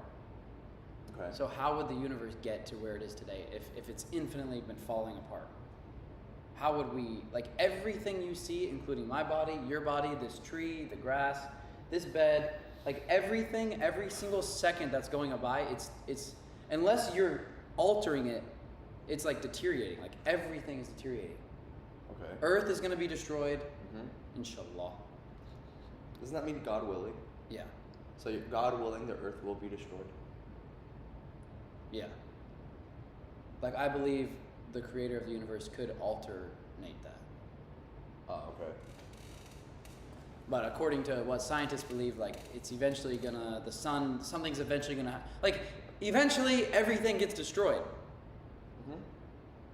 That's why I don't believe that. Like, there's no doubt the earth had a beginning. We just don't know what that beginning was. That's why I believe I can't prove, I think it's more logical to think that the universe had a beginning. Because based on the fact that everything we've ever known, everything is getting less and less together. Like naturally, everything is falling apart. Every living being dies, everything falls apart. A house will just fall over after years and years. A tree falls over. So if the whole universe is falling apart as we're seeing it, things are getting destroyed, meteors are hitting, like it's just slowly and slowly getting more just like a trash can. Sure. Like more and more, getting more and more jumbled. But again, It's not getting more organized. I struggle to see what that has to do with creation. Well, my point is, if it's been infinitely backwards, if the timeline goes infinitely backwards, then But we're never gonna be able to go back. It just always has been. We're just on the timeline. It's not like we can just go back infinitely. It's not like it's still going back infinitely. It's just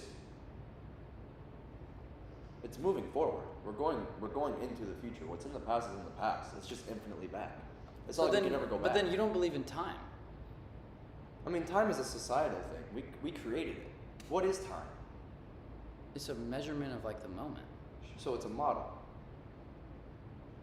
All I know is It's a model to get us through the day. if I punched you right now, we would then be like, you just punched me. Sure. You punched me 20 seconds ago. That's a model for the amount But even if we didn't know what second, even if we were cavemen and like didn't know how to speak, we'd be like, you just punched me. Yeah. Yeah. I'm just saying, I think it's more logical to think that the universe has a beginning, based on the fact that everything is falling apart. So if the universe is infinitely backwards, I don't think we would ever get to today, because today would be chaos. Because if it's infinitely backwards, it would just be chaos. So I respect your point. I don't really understand what it has to do with the creation, but I respect your point. I think it makes sense to you, which is I think it's great that you understand the point. I don't really understand it because I struggle to see how creation would mean that. What do you not understand about it? How if it was infinity, we wouldn't be where we are today. That doesn't make any sense. Because that's if we were, it would just be black. It would just be like, if it was infinitely backwards, we would be getting closer and closer to just. Which nothing. we are. Just at a really. So So if you believe that entropy exists, then follow it back. Yesterday, a year ago, 10 years ago, a million years ago, a billion years ago, a trillion years ago, Sure. if that even exists. Then wouldn't we just be in? If it infinitely backwards, then we would be at the end, because it would be forever behind us. Sure, So we're at the end, but we're also at the beginning. That's what infinity means, at least for us right now. Makes my brain hurt. I know, me too. Let's change subjects. How do we get on here? Let's talk about it some more. I mean, that's like the start of the belief of God. Pieces said, Kurt, read the Kalam Cosmological Argument by William Craig. I've already read it. I didn't like it. I don't agree with it. Move on. Have this discussion on the creation of the universe. He I already read didn't that. like it. Get fucked. I didn't like the Quran Cosmological Argument. I didn't think it was a good argument at all. But that's just my subjective opinion. If y'all like it, good for y'all. I didn't find it convincing at all. In my opinion. That's a great comment though. Kurt ever questioned if your mom is your mom or that you have a brain? Ever questioned that maybe she is not your mom? Never seen any proof or DNA? Oh, dude, all the time. I don't know if my mom or my dad is my dad. All the time, and I know this because one of my family members has grown up believing his dad is his dad when his dad is not his dad. What? Yeah, isn't that crazy, bro? He grew up and he doesn't even know to this day that his dad is not his dad. No, he's okay, nice. But no, I don't know. So I just believe it. I just believe, and that's perfectly fine. I believe that my mom is my mom because of the evidence I have, and I believe my dad is my dad because, well, for one, I look exactly like my dad, so that's pretty good evidence right fucking there. Can I say 100% that I know? No, but I have enough reason to believe he is. As with everything. All right, moving on. Good comment. Let's go. What else we got? I'm gonna go to the very end. Oh my gosh, we missed so much. Grayson's peeing outside. What time is it, I don't know. Wait, what time is it, chat? It's 12:30. Wraps up 15 minutes. Kurt, love questioning to wall. I don't know what that means. When he sits with a Muslim, then rebuttal will shake his narrow criticism. What?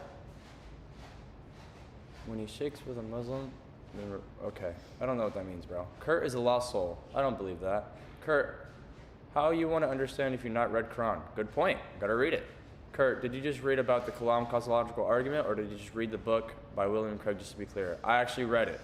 There was a PDF online that I read. I forget how many pages it was, but it took me 3 days. Awesome read, but I didn't agree with it. I think you made great points, though. But, not for me. Instead of yapping, go do some research. I agree, I should. But these are just my opinions, so don't take them for face value. This is just what I think. Oh, great idea. I didn't stretch today. Didn't stretch. No. Loser. Do some push-ups with us, chat. I did 30, Kurt. I'm at 60.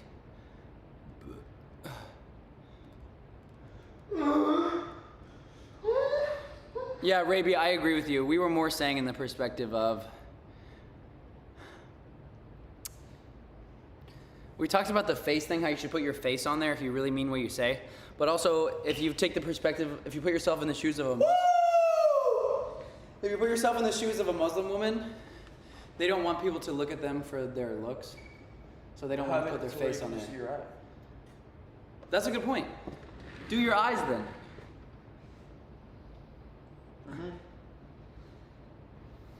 Do your eyes. Like that. Yeah, just do your eyes then, Rabia. Chat, my mind will probably change in the future. If I just do more research into fucking everything, my mind will definitely change. This is my mind right now. Eyes are freaking beautiful. Lol, I agree. Appreciate it.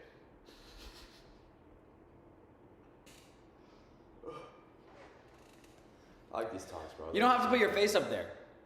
We're just saying that when people do have their face up there, we're not trying to tell you guys to do it. Yeah. We're just saying when people do have their face up there, when you're on the other side of this live stream and you're just seeing random chats, when you see someone with their face attached to their username, you give more value to their opinion because I feel like it's more personal. It's like NPC. Like NPC will never put his face and name on there because he's a bitch. We're just gonna think he's a controlled AI bot the entire time. Yeah. So his name is literally NPC. With an N for his profile picture. Oh, someone said, how about wearing a hijab challenge for a day? Ooh. Hey, S. Trider, don't be fat gang. What's good, bro? Jones, what's good? I would be glad to give you guys some insights / answers if possible. What you mean, bro? You're gonna get cooked, Sarah. You trying to talk? Not today, Jones, if you're talking about discussing, although your insights are changing our conversation as we currently speak, so. You are giving us answers. No, for real, Jones is a G. Okay, so with you, Jones. The construction took 12 days. The mosque remained built by the Prophet.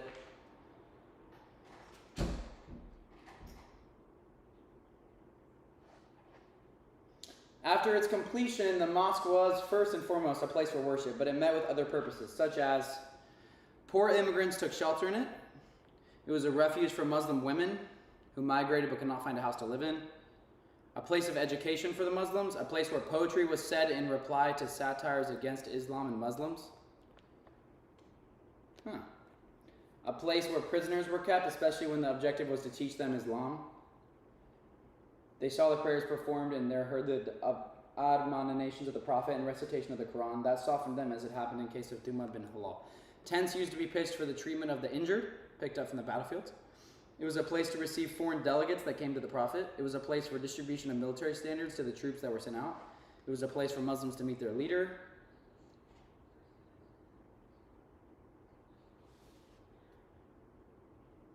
With the passage of time, many of the above functions have been taken off the mosque because of the failure to appreciate the true functions of mosques in Islam. They have now been turned into mere places of worship.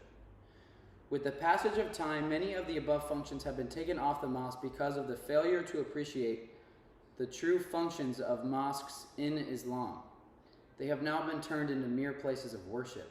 Whoa! So they used to be for other reasons. Are you guys hearing that? Okay, guys, my name is Grayson Brock. I'm 21 years old. If you would like to send me a private message and directly support the stream, you can click the first link below. I'm streaming live from Texas. And to recap who I am, I'm a 21-year-old kid who woke up on the wrong side of the bed one day and decided to become the best version of myself and document the entire thing online, which takes a lot of time and energy. And so I'm very thankful that you guys are joining me along this journey. And inshallah, I pray God willing that I will meet more of you guys around the world one day and we can have physical meetups. Today I'm researching this book. It's The Prophet of Islam. It's about Muhammad, who lived about 600 AD, about his life. And I can literally hear Kurt right now listening to the stream as he's taking a shit on the toilet.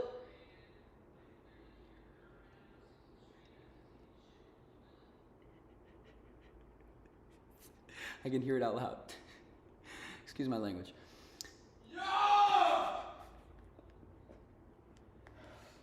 Haram.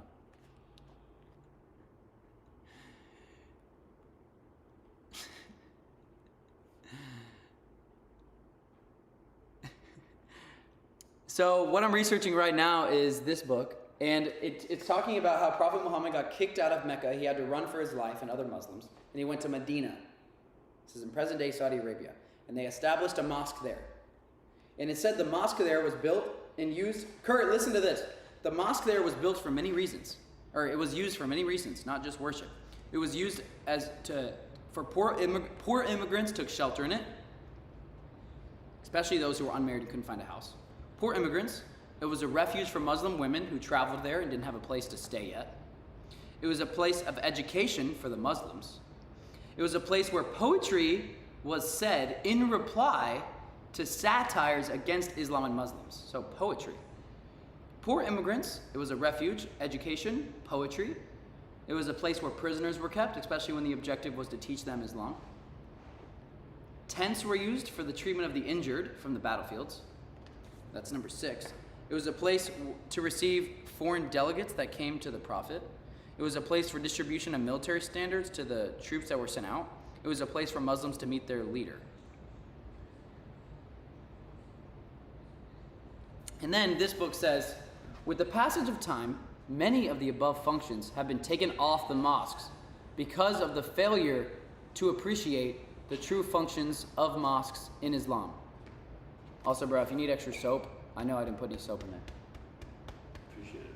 There's soap over there. I just wash my hands with water, so. You can use my bathroom if you want. Appreciate it. Did you hear that, Kurt? Or I'll ask you when you're back. This is really interesting, guys. What do you guys think about this? Oh my gosh, my computer almost fell.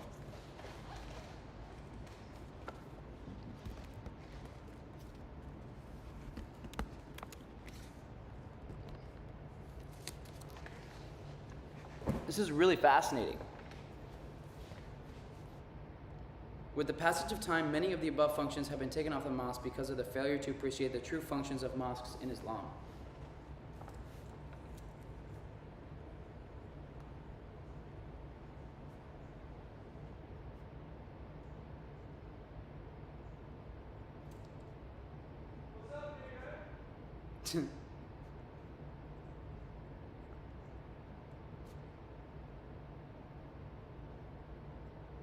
Do you guys hear this? This is crazy. What have you been saying? Talk to me. Mosques used to be used for much more than just mere worship. What were they used for? To house poor people, to help the injured, to house injured people, for education, a place where poetry was read, Sounds like a church. a place for distribution of military standards to the troops that were sent out, Okay. for refuge for Muslim women who didn't have a place to live yet, who had moved there. Okay. It does sound like kind of like a church, though. A church? Yeah, it sounds more open though. Like you can almost just. That's sick. That is sick. I'm glad. Yeah. That's hype. Okay, I'm flipping the page now. Institution of Brotherhood.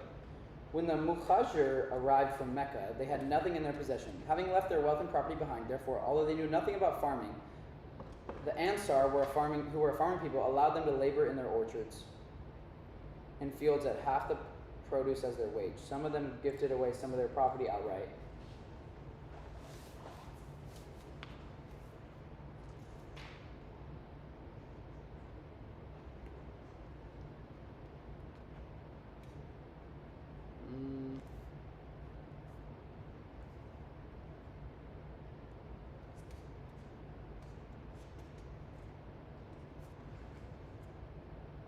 Grayson's thinking. No, I'm just reading, trying to find what's important.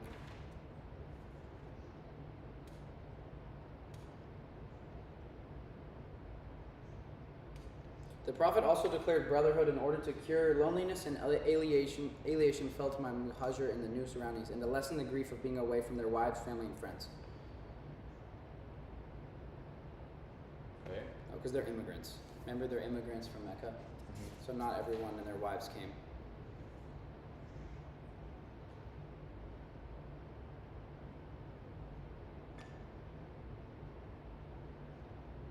Which chapter are we on? 3? Why does it matter? Just so I know. But you don't even know the other chapters, so why does it matter? Because I might want to read it. For real? Sounds interesting. Sounds like a lot of things I didn't know about. Yeah.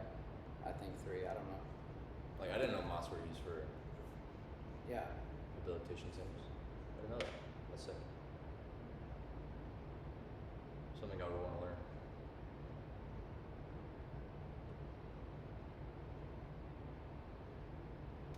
Is that your brother? No, we're not brothers.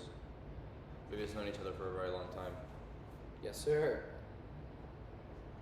It's been what, 7 years? No. Yeah. It's been 7 years, dude. Oh my gosh. Fucking nibble right here. It's my brother. I've known this dude for so long. Can't hear? What do you mean? I'm gonna check it. I want to read about the What war. do you mean you can't hear it? It's fine. Actually, yeah, I want to hear about the war too. Was it in this chapter? Okay, before Badr. There's a chapter called Before Badr and then the War of Badr. But we're not going to have time to read before. Let's just read the battle. We're going to miss the context. That's a good point. Let me just see if I can skim it in like 30 seconds. Okay.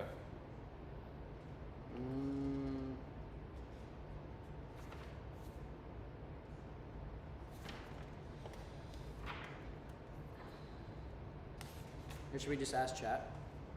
Just real quick, just before we do.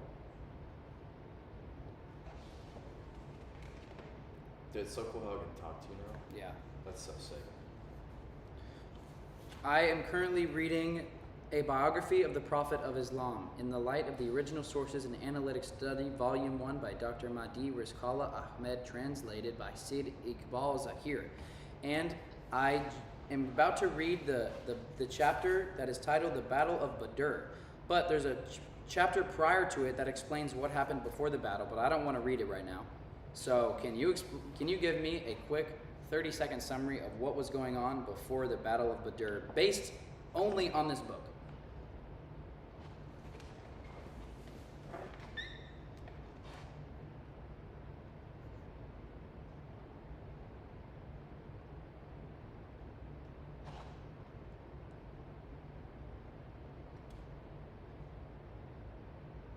Is it like typing first and then? It's like thinking. Before the Battle of Badr, tensions were escalating between the Muslims of Medina and the Quraysh of Mecca. The Quraysh had seized Muslim property in Mecca, and the Prophet Muhammad received revelations allowing the Muslims to fight back in self-defense. The Muslims aimed to intercept a Quraysh caravan led by Abu Sufyan to recover their losses, setting the stage for the impending conflict at Badr. Okay, now tell me, based on non-Islamic sources, why were the people, not based on this book, but based on other sources, why were the Quraysh people trying to take land from the Muslims? If the Muslims were so peaceful, why did they even want to take their land and fight them? Why did they want to persecute them, based on other sources?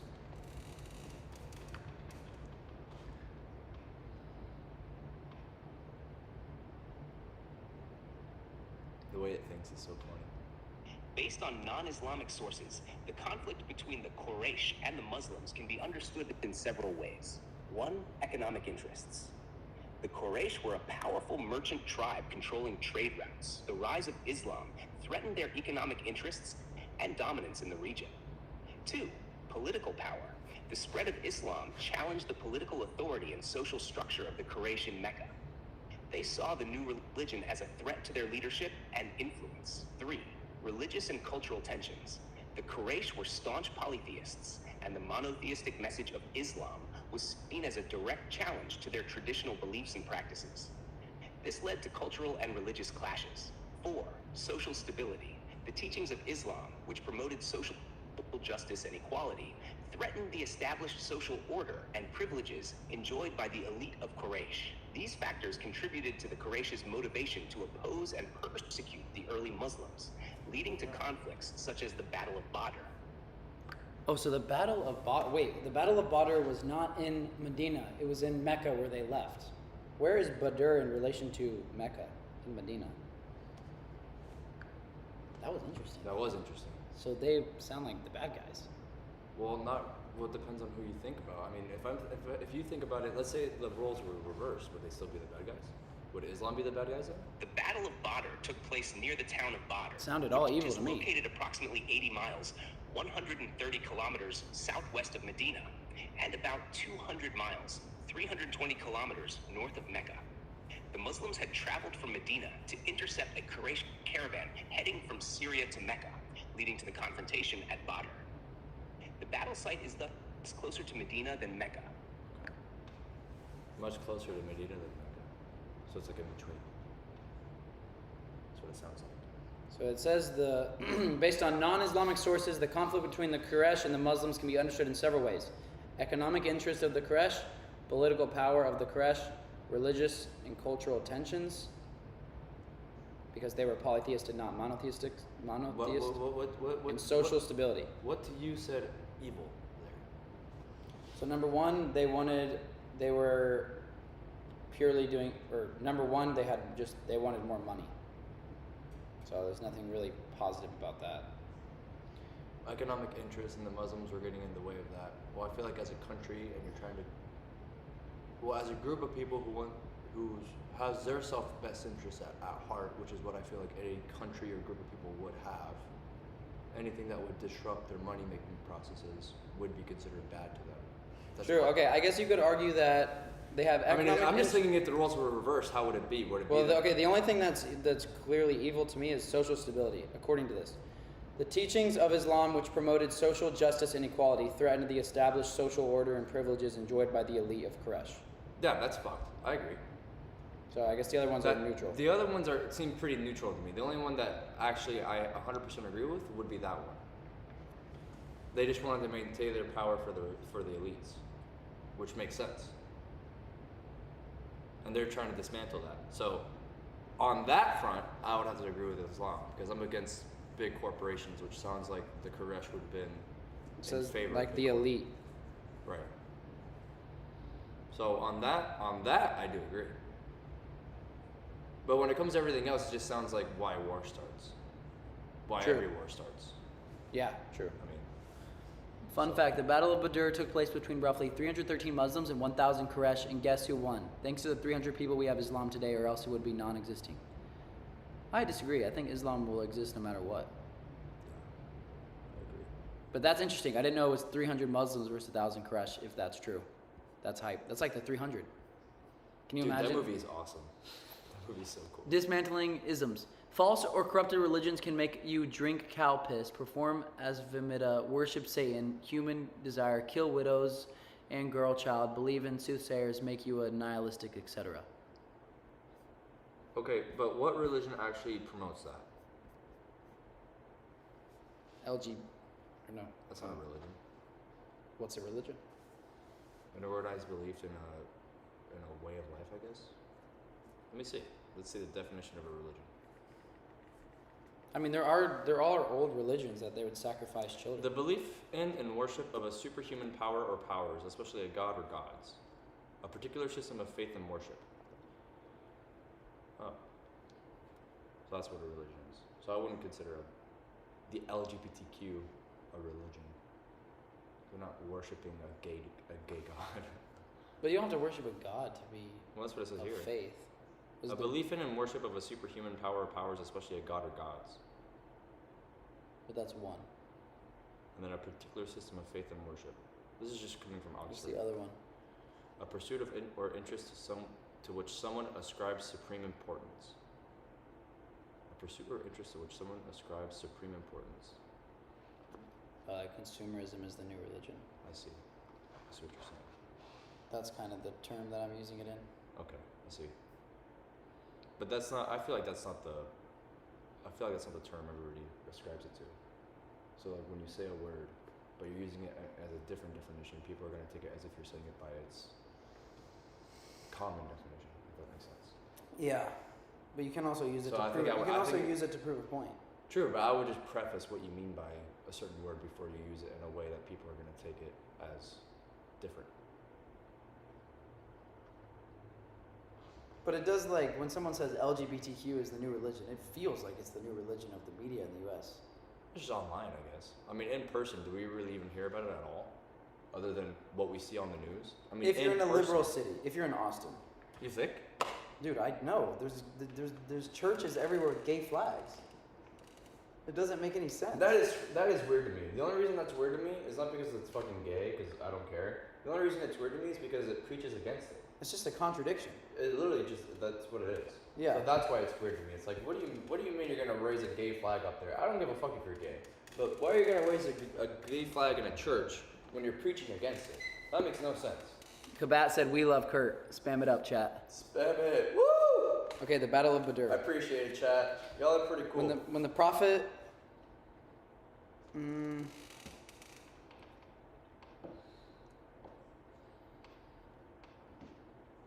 When the Prophet learnt of Abu Sufyan leading back a trade caravan to Mecca, he told the Muslims, "Here is Abu Sufyan's trade caravan carrying their wealth. Go after them. Maybe Allah will grant it to you as booty." Ooh, so he was going after them for their... He was going after them booties. Savage. We're plugging in the laptop.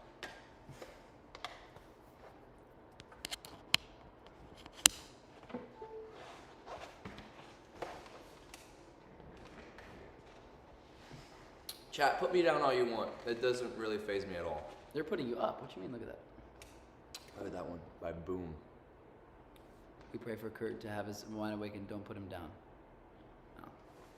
I don't care either way. Doesn't affect me any. Explain what happens in the Battle of Badr solely based on a biography of the Prophet of Islam book. And explain to me the summary before I read the chapters so I can understand it easier. Ooh, I like that.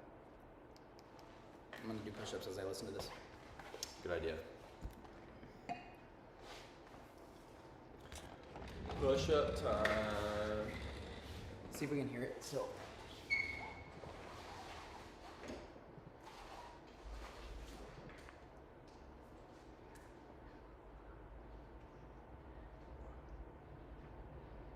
In the Battle of Badr, according to the biography of the Prophet of Islam, 1. Context and build-up. The Prophet Muhammad and the Muslims in Medina learned of a rich caravan led by Abu Sufyan returning to Mecca from Syria. They decided to intercept it to recover the wealth taken from them by the Quraysh. 2. The Prophet's leadership. The Prophet Muhammad led around 300 Muslims towards Badr. Meanwhile, the Quraysh assembled a larger force of about 1,000 men from Mecca to protect the caravan and confront the Muslims. 3. Strategic positioning. The Muslims arrived at the wells of Badr first, securing a strategic position. The Prophet also organized his forces effectively and prayed for victory. 4. Divine support and morale. The Muslims, despite being outnumbered, were highly motivated. based on the book. Islamic tradition holds that divine support played a significant role in boosting their morale. 5. The battle. The battle began with duels between champions from both sides. The Muslims, although fewer, fought bravely and managed to break the Quraysh's ranks. 6. Outcome. The Muslims achieved a decisive victory. Many prominent Quraysh leaders were killed, and several were captured. The victory at Badr significantly boosted the morale and standing of the Muslims in Arabia. 7. Aftermath. The battle solidified the Prophet Muhammad's leadership and the Muslim community's position in Medina, while also marking a turning point in their conflict with the Quraysh. This summary provides a framework for understanding the key events and significance. It's a great summary. It sounded like they're badass. ChatGPT, I'm going to read the beginning of the first page of the Battle of Badr chapter and explain to me why they went after them and looking for booty, looking for treasure. When the Prophet learnt of Abu Sufyan leading back a trade caravan to Mecca, he told the Muslims, "Here is Abu Sufyan's trade caravan carrying their wealth. Go after them. Maybe Allah will grant it to you as booty." Abu Ayyub Ansari's narration says, "The Prophet said, while we were in Medina, I have been informed that Abu Sufyan's trade caravan is heading toward us. Would you like to go after it? Maybe Allah will grant it to us as booty." We said yes. So he marched out and we went with him. However, the Prophet did not demand from everyone that he accompany him. Rather, he asked those whose mounts were around in the upland of Medina to give company. Therefore, he did not question anyone who did not respond. Okay. I want to understand, according to the summary, he said that they had already stolen some of their stuff. Right. I'm trying to figure out if they went. The reason the Muslims went after Abu Sufyan's trade caravan, seeking booty or treasure, is rooted in several contextual factors. 1. Economic retaliation. The Quraysh of Mecca had confiscated the property and wealth of the Muslims when they migrated to Medina. This raid was seen as a way to recover some of those losses. 2. Economic pressure on Quraysh. Targeting the caravan would disrupt the Quraysh's economic activities, thereby weakening their financial power and ability to wage war against the Muslims. 3. Strategic advantage. Securing the wealth from the caravan would strengthen the Muslim community's economic base in Medina, enabling them to better support themselves and their cause. 4. Divine support. The Prophet Muhammad framed the raid within the context of divine support, suggesting that Allah might grant them success and the wealth as a reward for their faith and efforts. The Prophet's approach was also strategic in that he did not demand participation from everyone, but instead asked those who were ready and capable to join the expedition. This careful planning and voluntary participation highlight the importance of preparedness and willingness among the early Muslims. Okay. Bro, it's like That sounds strategic as fuck. it sounds like present day Israel versus Palestine. Yeah, honestly, it does. That's why It's like a Muslims. strategic move on multiple fronts. On one hand, it was a necessary economic retaliation to recover the wealth taken by the Quraysh, ensuring the Muslim community in Medina could sustain itself. On the other hand, it aimed to weaken the Quraysh by disrupting their trade, thereby So the Quraysh were clearly preventing Islam from trying to spread. So the Muslims simply, according to this, simply just pushed back on that. Okay. But like they Which actually, I think it's wrong. They were just trying to stop them from spreading. I think that's why that was their inevitable downfall, was that they just didn't let them just be. yeah. It was just Because I think if they did let them be, it would destroy their economic and so. it'd destroy their way of So life. from a certain point of view, you can understand where the Quraysh was coming, because they had a certain way of. Well, not really. Well, this is what I'm trying to get at. The Quraysh had a certain way that they were living. Islam was threatening that. Therefore, they're like, dude, we can't have this because they're threatening the way we're living. Yeah. That's why they wanted to get rid of them. Which, if you're thinking about it as a country's point of view, let's say you were the leader of a country, and then these group of people, whether they were right or wrong, doesn't matter. You're a country, you've been living a certain way for a certain amount of time. Here comes a group of people from within your country that are living this way, but it's disrupting things going on within your country. As your country, you're going to be like, dude, this is disrupting things. We can't have this anymore. We got to get rid of this. So from that standpoint, I can see where the Quraysh are coming from, because I agree. From a country standpoint, you would want to do the same if you were running your own country, and all of a sudden there's a group of people that are disrupting things. Oh yeah, I think everyone, based on if anyone listened to that, they understand why the Quraysh didn't want the Muslims to spread. Sure. Because like you just said, it was threatening their entire power structure. Yeah, I mean, whether it was right or wrong, their power structure, which from the sounds of it was wrong, there was no doubt that it was going to come to, all right, we're going to have to get rid of these guys because they're disrupting things.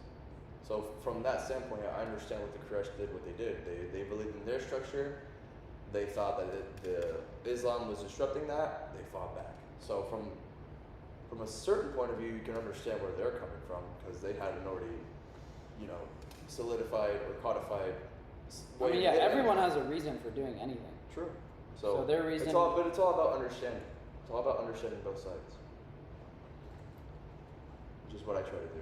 Yeah. So, should I keep reading this? Yeah. So their numbers were left as between 313 and 317 of whom went. They had a solitary horse and 70 camels whose backs 2 to 3 men shared in turns. Abu al-Abi and Alu bin Abu Talib shared a mount with the Prophet. When his turn came to walk, they said, "We will walk in your place." He replied, "Neither you two are stronger than me, nor am I any lesser in need of rewards." So, they went to war. They went to go meet It's them. pretty badass. I'm not gonna lie. It's pretty fucking. Dude, that's what's Damn. crazy. What's crazy about Islam, but this. Okay, they said speak louder. Oh, What's my- What's crazy about Islam is that it's not like you can fight, but this is what Moses did. True. This is what the original religion was. It was like, don't let yourself get pushed over. Don't let yourself get destroyed by evil in the eyes of your religion. Right. You believe this is true, and don't let it ever get corrupted. I mean, both sides were fighting for that reason, literally, and then just Islam won. Both sides were fighting for that exact same reason. Yeah, and what's crazy is if the Quraysh won, Who knows what we would be like today? the only reason we are here today is because our ancestors believed what they were fighting for was true, and they were willing to die for it. Yep. And that's where we are today. That's why we're here. So almost it's like evolution kicks out the religions that lose. So basically, the religions that have withstood time almost are like they're true because they survived. In that sense, like in that sense, they they're helped true, our right? ancestors. Does that mean they're true to, in the point of, if there is one truth, does that mean that the one truth will overcome all truths and more? Who knows? It's a philosophy to say yes, but it's also a philosophy to be like, well, what if one truth? What if the truth? What if the They truth? want to hear you. What if the truth preached pacifism, but and pacifism is the truth, but pacifism would never win in a war. So how could it be true? Well, what do you mean? How can it be true? If you accept that ideology and it makes you lose and die. Well, If nature is kill or be killed, and you let yourself get killed, like it just dies. I see your point. Like I the see your philosophy point. just loses in the end. I see your point. I mean, I guess I read another book by. I can agree. I read a book by this is an atheist who wrote this. It's in my room. It's called Principles by Ray Dalio. He's a billionaire atheist. He says He says that in order to understand reality, look at nature. And so if we use that philosophy, and if we look at pacifism, you never really see pacifism in nature. I mean, look at Jesus. He preached pacifism and then he died. What does that mean? True. What does that? I mean, by your logic, Jesus preached nothing but pacifism And he got murdered for it. Literally. So does that mean it's not true? Whatever he preached wasn't true because in the end he lost. I think pacifism is okay, think like And mushroom. I'm just going off of your definition. I'm not saying that's what actually. Think mushroomy thoughts. Okay. Pacifism is an idea to resist by not resisting. Sure. And I think as humans we have a toolbox, we have a screwdriver, we have a Phillips head, and we have an Allen wrench. And the analogy is the Phillips head is like pacifism. The Allen wrench, okay, maybe let's make more sense. A hammer, like boom. That is not pacifism. That's like Sigmaism. Don't let yourself be destroyed. Sigma is. Be the hammer. Okay. A nail is like let yourself get pushed and then it'll actually help you. Okay. And I think in certain situations, being a nail, allowing people to allowing, like, choosing pacifism in certain situations. So you're saying I'm just saying pacifism is like, yeah, just, It's a part of the truth. like it could. It's just it's like mushroomy. Like it's the truth if it works in that scenario. Like let's say we're smoking marijuana, and the police show up. We can choose like one. Okay, now let's not say police. Let's say a security guard shows up because we're smoking weed illegally, and a security guard comes up. We have two choices. We can choose. I don't know if this is really considered pacifism. We have two different scenarios. The first scenario is as soon as we saw the police officer come around the corner or the security officer, we could try to be like, "Yo, hide the weed." Oh, yo, hey. Yeah. Oh no, we're not doing anything. Nah. The other option is we could just be like almost blowing in. It's not blowing in his face disrespectfully, but like Just not even care. Okay. Showing him that what we're doing is not bad by just still doing it. Okay. So in certain scenarios, one could work and the other could also work, based on who's coming up to you. So what I'm saying is pacifism or any ideology is just a tool in the toolbox. Like the cross is just a tool in the toolbox. That's how I see it. Like if someone's gonna make fun of me, there's times where I think you should stand up and not let someone make fun of you and get to the point where you're like, I'm not, like, don't fucking say that. Right. Or otherwise I'm gonna fight you. Sure. And there's, I think more times than not, 9 out of 10 times, it's best to just be pacifism and do what Jesus. Just be like, Just dude, be like- say whatever you want. It's not gonna affect me. Yeah. Basically. Yeah. So what do you think about that take? You I think like that take. That's a great take. I think that's perfect. I think that's what it is. Like you think that's what life is? It's just like Basically, it's tools just- in the toolbox? Yeah. I think philosophy is. What do you think about that, Perry? Is anyone even fucking listening? Sorry. Random human. Quraysh valued power in the worldly things. The Muslims valued truth in the afterlife. It's almost like the Quraysh are present day. So the Muslims went to go screw up the Quraysh, their economic trade. Mm-hmm.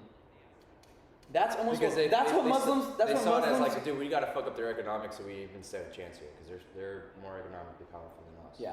When you talk, by the way, we need to talk louder so they can hear us. Oh, my bad. It's So, yeah. almost like the present day Muslims are also saying to boycott any company that somehow supports Israel, which is like what the Muslims just did to this. Yeah, like McDonald's. They always say boycott McDonald's because McDonald's indirectly supports Israel. So It it's makes like, sense. Like they're like saying, don't help the enemy, just like the it's Muslims are literally doing repeating history here. Whoa! But it's also like it's also not like, oh, we're gonna steal from McDonald's to go help support Palestine, which maybe we fucking should. Poor things over there. Well, but McDonald's is indirectly Israel. They aren't Israel. True. I think based on this philosophy, it would be okay to go and steal things from the. I mean, what Hamas is? Hamas. That's basically what it is. That's what Hamas is. Yeah. So Hamas. That sounds is, exactly like what Hamas is. Dude, I like how we have a. Dude, I want to talk to. I want to bring what you should do. What would be so interesting, bro, is if you brought a Jew who supports Israel on one of your streams. Yeah. That would be fucking sick. Just get a whole new perspective and then just like have a debate or argue, and just see like what he has to say about it. I think that would open a lot of. I feel like people.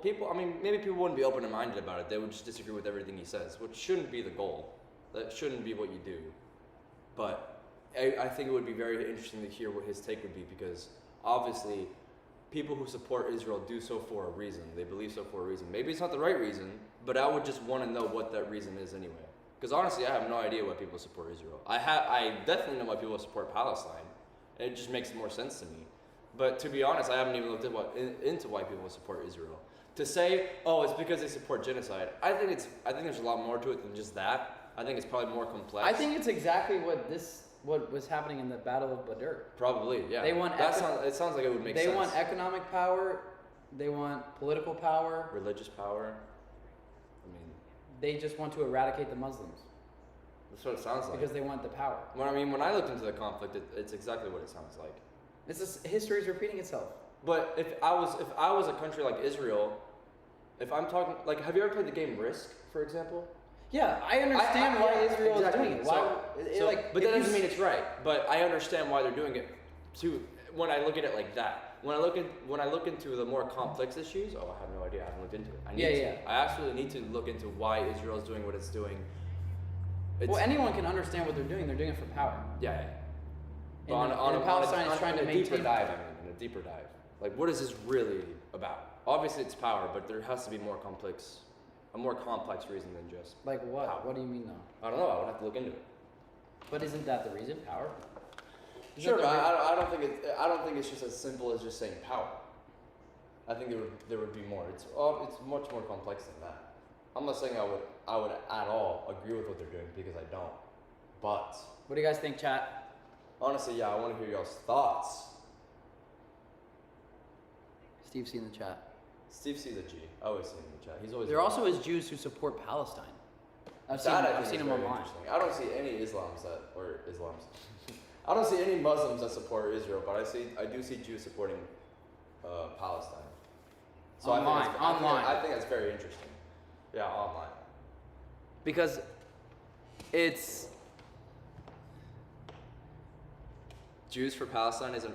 Stop talking. No, I can say what I want. Yeah, Sarah, it is. It's repeating itself. History is repeating itself. That's what it sounds like. They're after power and money, just like the Quraysh. Okay, when they reached a place called Rawa, the Prophet returned Abdullah Bawa to Medina, appointing him as governor. Blah, blah, blah, blah. Ooh, here we go. When Abu Sufyan learnt of the Prophet's moves, he sent Damdam bin Amr Ghafari to Mecca. What a name. To warn the Quraysh. I don't know who is who. I don't know who. So many names. I don't know who's on the Muslim side and the Quraysh side, but someone heard of what the Prophet was doing in the 300 people. Sure. So he went to go warn the Quraysh. So I'm guessing he's on the Quraysh side. And he entered the town and stood on the back of his camel, tore his shirt and shouted, "Oh Quraysh, the caravan! Your wealth with Abu Sufyan is threatened by Muhammad. I don't believe you will ever see it. Help, help!" In response, the Quraysh came out speedily to help their men and save their wealth, hoping also to meet the Muslims in a battle, annihilate them, and resolve the issue once and for all. Ooh. Therefore, wait, so were these 300 people like the only Muslims left? Therefore, none of the chiefsmen... Well, they were probably the only people that were ready for battle. True. Therefore, none of the chieftains remained behind except for Abu Lahab. He sent Asib bin Hasham in his own place in return of a loan that was due for him. Blah, blah, blah. They totaled some 1,300 fighters at the beginning of the journey on 100 horses and many camels, 600 of whom were coat of arms. They were led by Abu Jahl. Dude, this is fucking these names crazy. are fire. When the Quraysh remembered the enmity of Banu Bakr and that the latter might ambush the Meccans in their absence, they were almost ready to return when Shaitan went to them in the form of Surki bin Malik of the Maduli tribe, being the chief of the Kanak branch. He told them, "I stand guarantee for Kanaya that they should do anything behind you that is discomforting to you." So they continued with plenty of pomp and show, as the Quran illustrated. This is a Quran verse. Arrogant and showing off to the people, preventing people from the way of Allah. Okay. Some more prophesying stuff.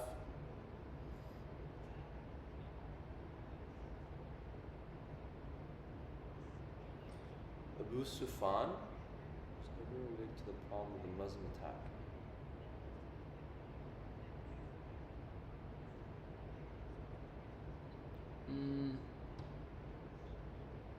Bro, this battle's so interesting. Yeah. This is crazy. It sounds like a movie.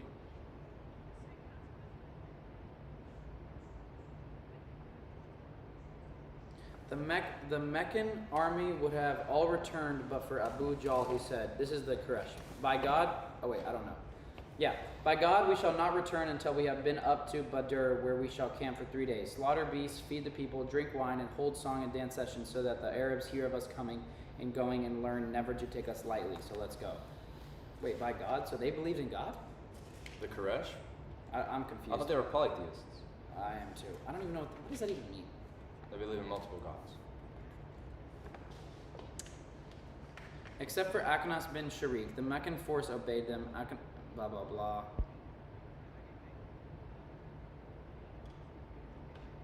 The Prophet received news, so the Quraysh are going towards Badr. The Prophet received news of their march towards Badr and consulted his men.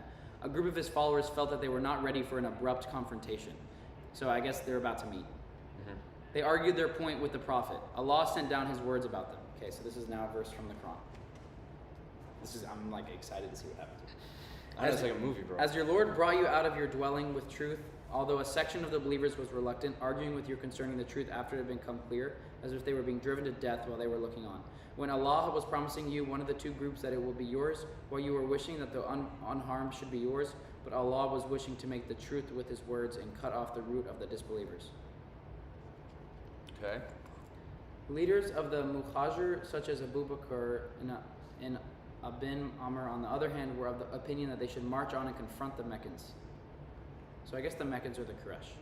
Okay. Makes sense. O Messenger of Allah, do what Allah shows you as the right thing to do. We shall not say to you as the Israelites said to Moses, go you and your Lord and fight. We shall remain seated right here. Rather we say, go and your Lord and fight. We are right with you. By him who has sent you, if you went as far as Bakar Gamed, we shall accompany you until you have reached it. According to another report, his words were, we shall not say as the Israelites said to Musa, go in your Lord and fight. Rather we shall fight by your right and by your left and from the front and from the rear. His words pleased the Prophet. After having heard from the leaders of the Muhajir, the Prophet sought others' counsel by saying, people, give me your advice. He meant, of course, the Ansar, since they were in greater numbers in his company. Okay, so trying to figure out if they should fight them. Right. Dude, imagine if you're the Muslims. Dude, if I was a Muslim back then, I would have been fucking scared to go fight. Me too. They had the money, they had the manpower. The Quraysh? Yeah. I would have been like, dude. I think they didn't how really. the fuck- I think they didn't really have a choice. They were being persecuted. I think if we understand. Well, didn't they go out and go? They honestly returned. They were on their way back because if Badr, I think that's how you pronounce it, is between Mecca No, and I think Medina. in this story, Then that means the they Muslims went back. The Muslims went after them. So yeah, they were shit. But I think if you understand the context, they were. They were done being prosecuted, I guess. Oh no, they were being prosecuted, and this But was if they were already this is a chance that they could get in. But if they were already kicked out, I feel like what I would have done was been like, all right, well, fuck y'all, I'm gonna go off and do my own thing. The fact that they returned to go fight them. No, they didn't return. They met them. Well, they went back. Because if Badr is in between Mecca and Medina, which is as stated in the book, that means that they went back in order to go fight them. They returned. Not to Mecca, but to Badr. They went the way of Mecca. That means they went back to fight them. Yeah, they went out of their way to go fight them. I feel like if I was, well, this is just my opinion, I would have been like, all right, I'm not even gonna fuck with these fools anymore. I'm just gonna start my own thing where I want. Yeah, I'm assuming, which I'm assuming that they were expecting to be persecuted for forever. But Just like the Quraysh would just follow them and continue persecuting them. I'm assuming that they thought that was going to happen, which is why they went out of their way to go fight them. I mean, if that's the truth, then I understand why they went back. Yeah. If that's the truth. If that's the truth. If that's why. If the Quraysh made it clear that for forever, no matter where they went, they were going to go and just prosecute these guys, even if they were leaving, then it makes all the sense in the world why the Muslims would attack them. But we don't know if that's true or not. I mean, they were already kicked out of the Kaaba town. So the Quraysh were owning their holy place that they believe was established by their holy prophets of Abraham and Moses.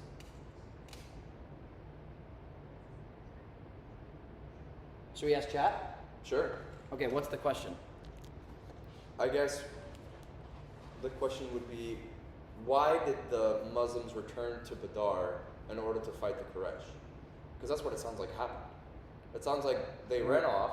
Why did the Muslims go out of their way to go and fight the Quraysh in Badr? Why did they go out of their way? Why didn't they simply just avoid the Quraysh? Yeah, pretty good question. Here we go. It's haram to flee from war, by the way. But they went after them. Why would that be haram? The Muslims went out of their way to confront the Quraysh at Badr for several reasons. Badr. One, economic reprisal. The Quraysh had seized the wealth and property of the Muslims when they migrated to Medina. Intercepting the caravan was a way to reclaim some of that lost wealth. Damn. Two, strategic necessity. Weakening the economic power of the Quraysh was essential for the survival and growth of the Muslim community in Medina. The caravan represented a significant part of the Quraysh's economic strength. 3. Establishing strength. Demonstrating their willingness and ability to confront the Quraysh was crucial for the Muslims. It helped to establish their presence and deter further aggression from the Quraysh and other tribes. Makes sense. 4. Divine guidance. The Prophet Muhammad believed that this expedition was supported by divine guidance. The possibility of gaining Allah's favor and support provided strong motivation. 5. Political and social dynamics. Avoiding the Quraysh indefinitely was not a viable long-term strategy. Confronting them was necessary to address ongoing hostilities and to assert the Muslim community's right to exist and thrive. Okay. These factors combined made the Okay, confrontation. that makes sense. So, according to that, According to chat, if they didn't want to get destroyed, this was a good opportunity. yeah, makes sense. I mean, they wanted to take back what was supposedly stolen from them, which is why they robbed the caravan. And at the same time, they knew that if they did rob the caravan, it would hinder the Quraysh. So it makes sense. It makes sense why they went back. Okay, here we go. So now we know. The Prophet, I'm skimming the important parts. Okay, here we go. The Prophet said, "March on and be of good cheer. Allah has promised me one of the two groups. By Allah, I can almost see the places of the enemy's fall." As they marched forward, they met a pagan at Wabra. He was known for his courage and fighting skills. He wished to fight on the Prophet's side. He told him, "Return, for we do not seek the help of the polytheist." The man offered his services a second time at another place, but the Prophet repeated his words. The man met him again at Badr and offered his services a third time, but adding that he had embraced Islam. The Prophet allowed him to join in. So he would not let he didn't even want the help of someone who wasn't Muslim. Wow. Sigma. I mean, beta.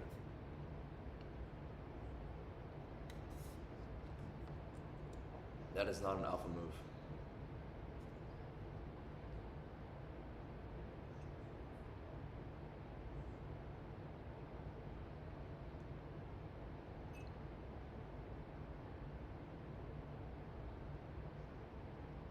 Then he informed them that the Quraysh army was right behind those sand dunes at the further end.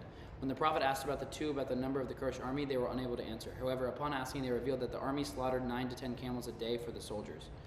From that, the Prophet worked out that they could be between 900 and 10,000 men.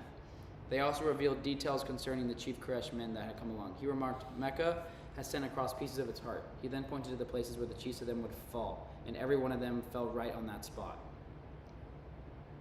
Allah also sent down rains that night, allowing the Muslims to cleanse and purify themselves. It also helped make the ground firmer under their feet. Allah said, "When he was sending down water from the heaven to cleanse you thereof, remove from your satanic defilement, strengthen your hearts and steady your feet therewith."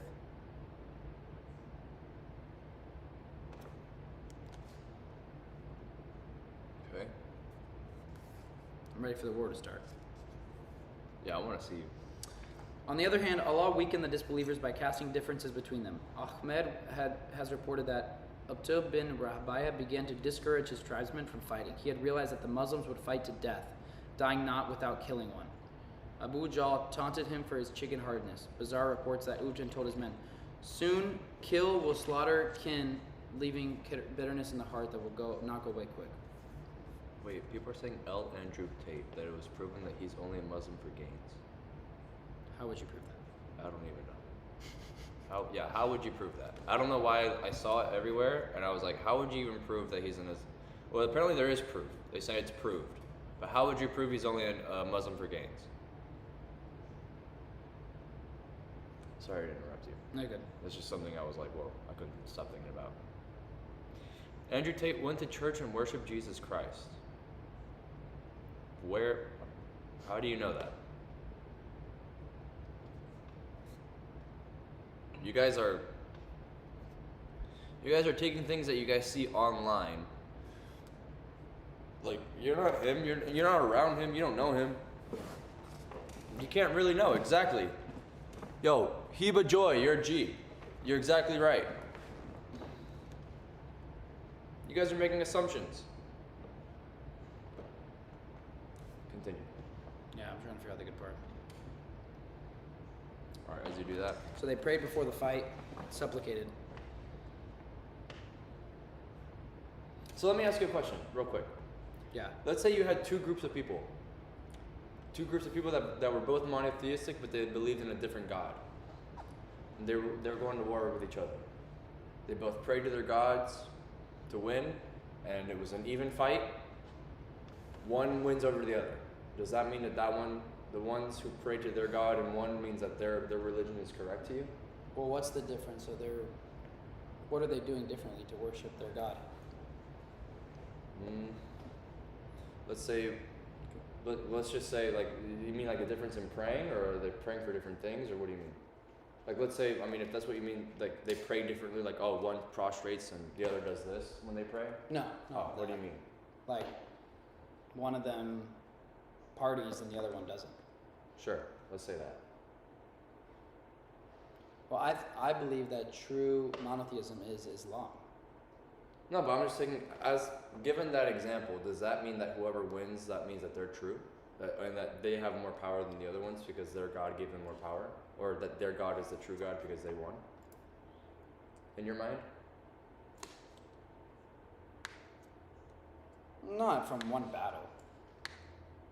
Let's say a war then. No. No? I think it's possible for the truth, the good guys to lose. Okay. So it's possible for the good guys to lose and their truth to still be true, while the people who win are idolizing something that is false. Is that what you're saying? Or maybe they're idolizing the truth, but they're like adding things into it. Like, I believe the only truth is complete monotheistic worship, which is Islam. Sure. That's a good answer. I appreciate that. Basically, I think that's the Muslim answer. It's like, this is the only truth. There's no other. This is the ultimate truth. There's no room to add. Well, I'm just going off of what you said earlier about the truth always wins. So if, for whatever reason, knock on wood, it doesn't. But if for whatever reasons it's a religious war between the Christians and Islam, and let's say the Christians win, and Islam is maybe not eradicated, but the Christians won the war. Does that mean the Christians are correct in their belief and the Muslims are wrong? And if it's the other way around, does that mean the Christians are wrong and Islam is right? See what I'm saying? No, I don't think based on one war. What would it have to depend on then? Like a complete eradication of the other one? I guess, yeah. And that would determine, okay, whether... I mean, if you completely eradicated the ideology of Muslims from the world, or Christians, it wouldn't exist. Yeah. So therefore, it wouldn't be true. Well... You see what I'm saying? Yeah. I started thinking about what you said, and I was like, wait. But the problem is we're saying a what if. It's completely what if. But every like, time... would it actually happen? But like, who knows? what if cows come falling from the sky? What does that mean? Exactly. Like, you might be like, oh, that's a silly analogy, but we just said another what if. Yeah, it's a complete what if, but I'm just going off of your logic that you use otherwise. It's something I've been thinking about. I think what ifs, you never get to an end in a what if. True. Like, they don't actually get you. Maybe they're not really... Like me saying, what if we started streaming in Thailand? Like, but we didn't. Yeah. But what if though? But how would that have happened? You know? Yeah, that would have been like, because it didn't happen. It didn't happen. So you're right. It wasn't mashallah. I think, Chad, this is a lesson for all of us. What ifs are fucking pointless. Don't use them. It is kind of true. What ifs are dumb. We shouldn't do them anymore. Like, until it happens, it happens. If it doesn't happen, it doesn't happen. So what's the point of what The ifs? next day, Friday, the 17th of Ramadan, second year.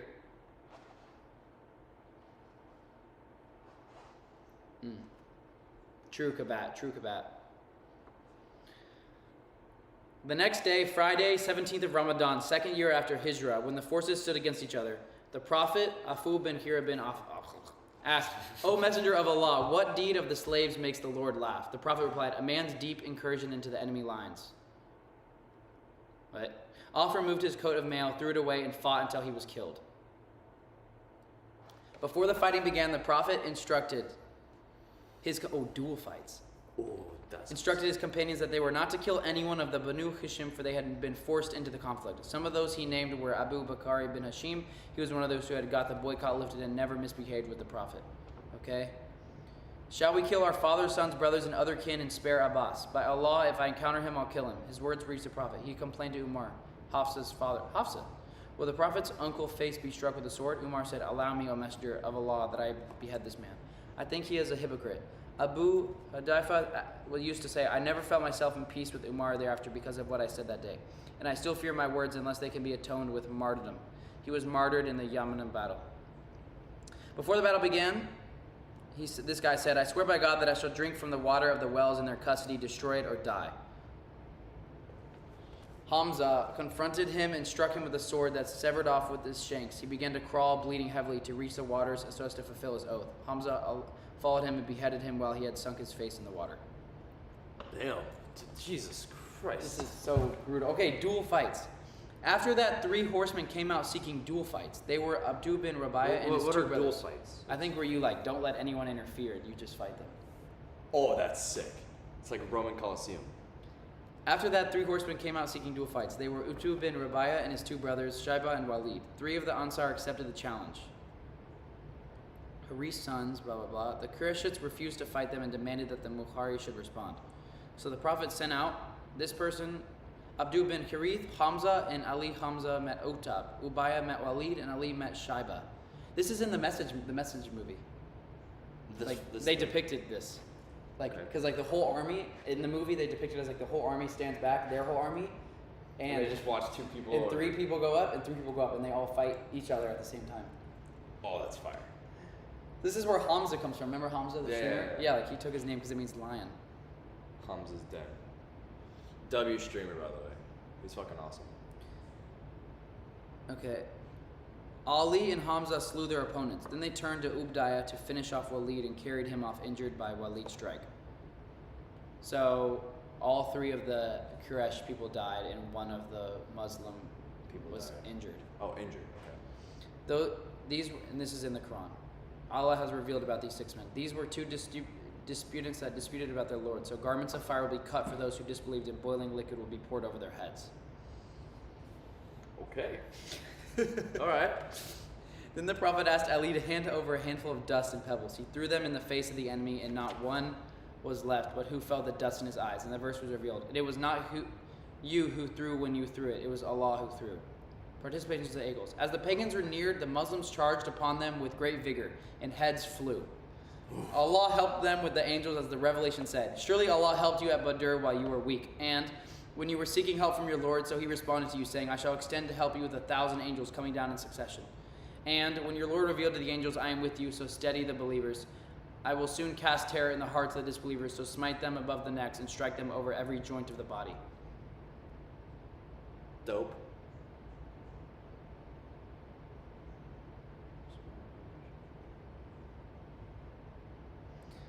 A few traditions have also been reported on this issue. One in Muslim says, that day while a Muslim was chasing a pagan trying to escape, he heard from above the sound of a rider's whip and someone saying, onward, O Hamza. The next thing he saw was that the pagan was fallen on the ground, nose flattened and faced with a deep blue whip mark.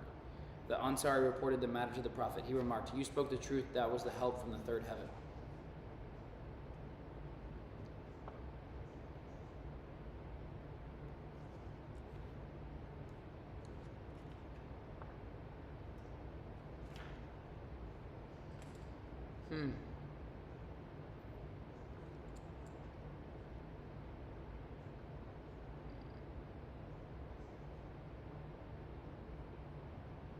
They think maybe that the Muslims believe that potentially angels were in the war with them, since it was so impossible.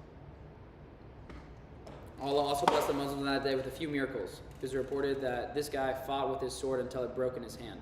The Prophet gave him a wooden shank to fight with. It turned into a sword of white shining steel in his hand. He fought on the Rith the rest of the battle, as well as in several battles hereafter. The last he used it was in the battle of Umrai when he was martyred. When Iblis, which is Satan, who had joined the pagan ranks in the form of Surqa bin Malik in his effort to coax them into the battle, witnessed what his angels and the Muslims were doing to the pagans, he disowned them and turning backward ran until he reached the sea.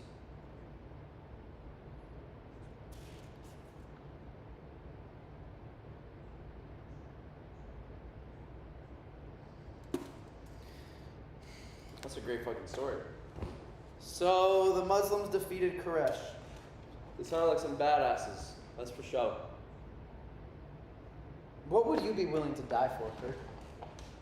Think about that. Myself, I'd be willing to die for myself, for my health, and my family and friends.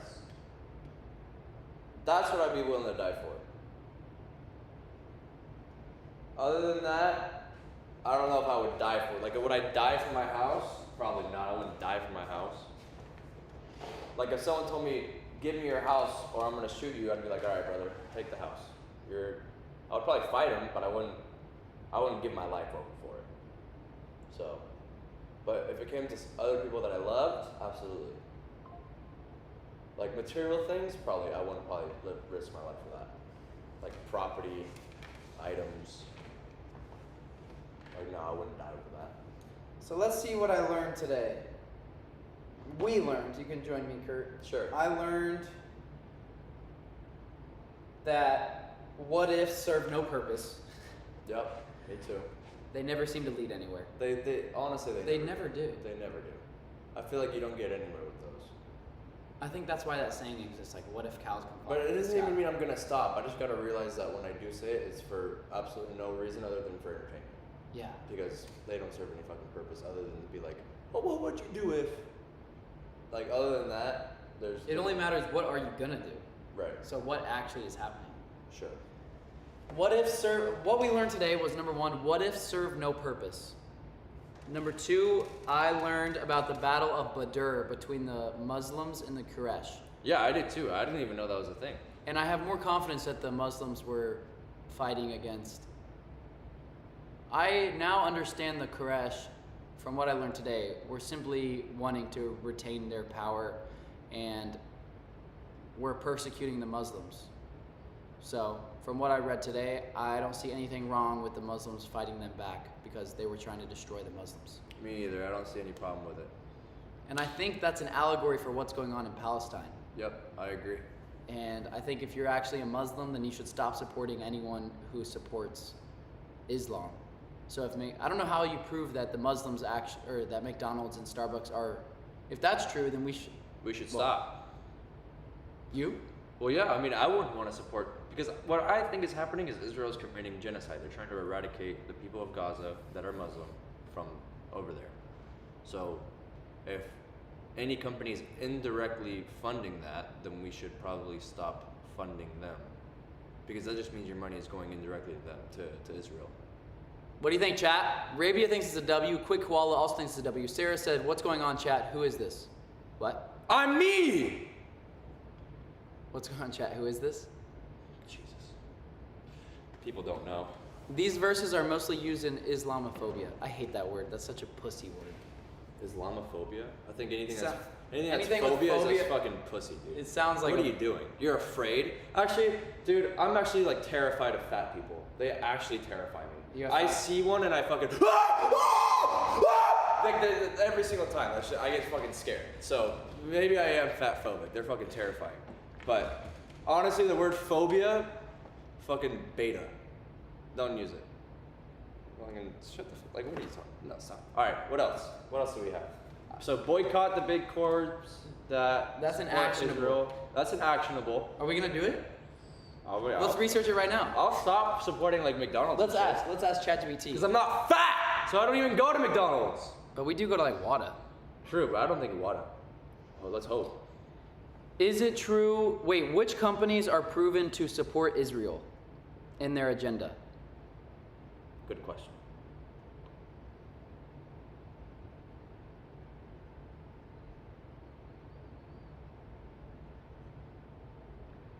These notes are in my brain. I keep them in my brain. I got a good memory, so. Great to hear that. If you need any further clarification, Oh, my bad. Oh, wait, don't say anything. What companies, such as McDonald's or Starbucks, are proven to support Israel and the war on Israel's side? The U.S. Yeah, wait, apparently the whole U.S. is. They're funding Israel. Wait, so Yo, boycott the U.S. claims over the years regarding various companies and their support or perceived support for Israel. Some companies like McDonald's and Starbucks have been mentioned in this context. However, the nature and extent of such support can be complex and often involves business relationships or philanthropic efforts rather than direct involvement in conflicts. Right. 1. McDonald's. The company has franchises in Israel and has been involved in various philanthropic efforts within the country. However, McDonald's as a corporation generally maintains neutrality in political conflicts. 2.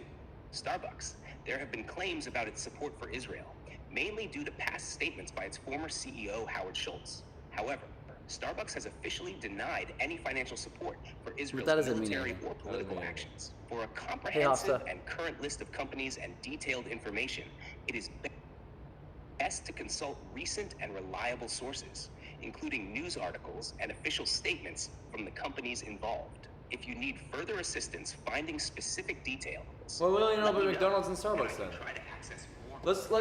I'm gonna go on a fucking internet browser and see what companies. I'm gonna do my 5-minute stretch routine, and we're gonna end this stream probably after that. Okay. You wanna research that while I do that? Sure. Let's see, chat. Companies that support Israel in the Palestine. Yeah.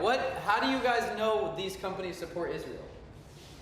Well, the Yale School of Management, which is a university, came out with a list. Oh, because they've condemned Hamas. Oh, that have condemned Hamas. Okay, so that doesn't count. Well, Well, condemning you Hamas. condemn- I mean, dude, like for example, I'm not gonna come out and condone what happened on October 7th, Are you gonna condemn? but I'm also at the same time Wait, that what happened on October 7th?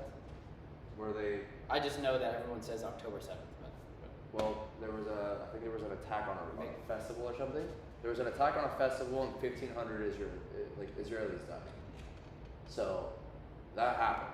Now, am I gonna condone that from Hamas? No. wait, whoa, that's crazy. But I'm also not fucking stupid enough to be, or I'm also smart enough to realize that when a boiling pot. Laura gets to a says certain W extent- Hamas. Didn't they just kill 1,500 people at that festival? Yeah, I'm not gonna come out and say that was a good thing. But at the same time, when you look at the history. Oh, Andrew Tate and Piers Morgan will go live today. Again, they already talked Yeah, about no, it. I think they're meeting again. But they already talked about the conflicts. Well, I think they're talking about what's going on in the UK. I think there's like big protests going on. Oh, there's a big, yeah, I heard about that too on the news today. Andrew Tate and Piers Morgan, their conversations are always so funny. 8 months ago. Are they really going live today? Piers Morgan Uncensored. Oh, is it today? Going live soon. Oh, What time? Yo, go to the chat. that was at 9:37. Chat. Do we know when That it was is? at 9:30 this morning. We'll go to chat. Maybe someone knows what time it is. What time is it gonna be at? Yeah, what time is it gonna be at, chat? Fucking viewing party. We go to B-Dubs. They have it on. Does anybody know? Good job, Nail. Wait, in our time though. There's a lot of people that are not in our time. Are we central? We're central, right? Yeah, we're Texas Central Time. Probably in 1 hour. What information do you have of that? How do we know that? The global arena. Lauren, going. He'll probably post when they go live. Usually that's when he goes live. Twitter. Dude, that would be a hype Eh. thing to watch. And just give takes on.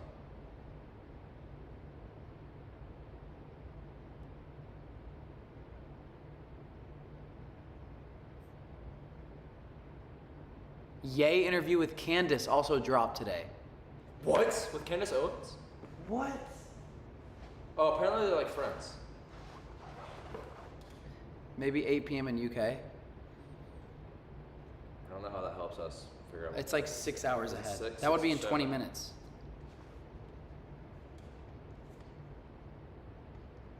Ye can't. Oh, wait. What was the Ye and Candace interview like? Oh my gosh. How long is it? 1 hour 12 minutes. Oh, it's an unreleased interview. It might be old. conversation that so many of you have been waiting for.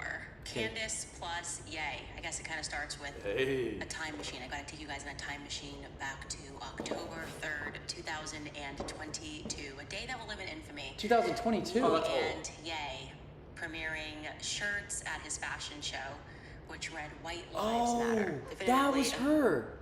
Yeah, the White Lives Matter thing. Dude, that's a crazy That's photo. so funny. That's a crazy photo. I will never forget.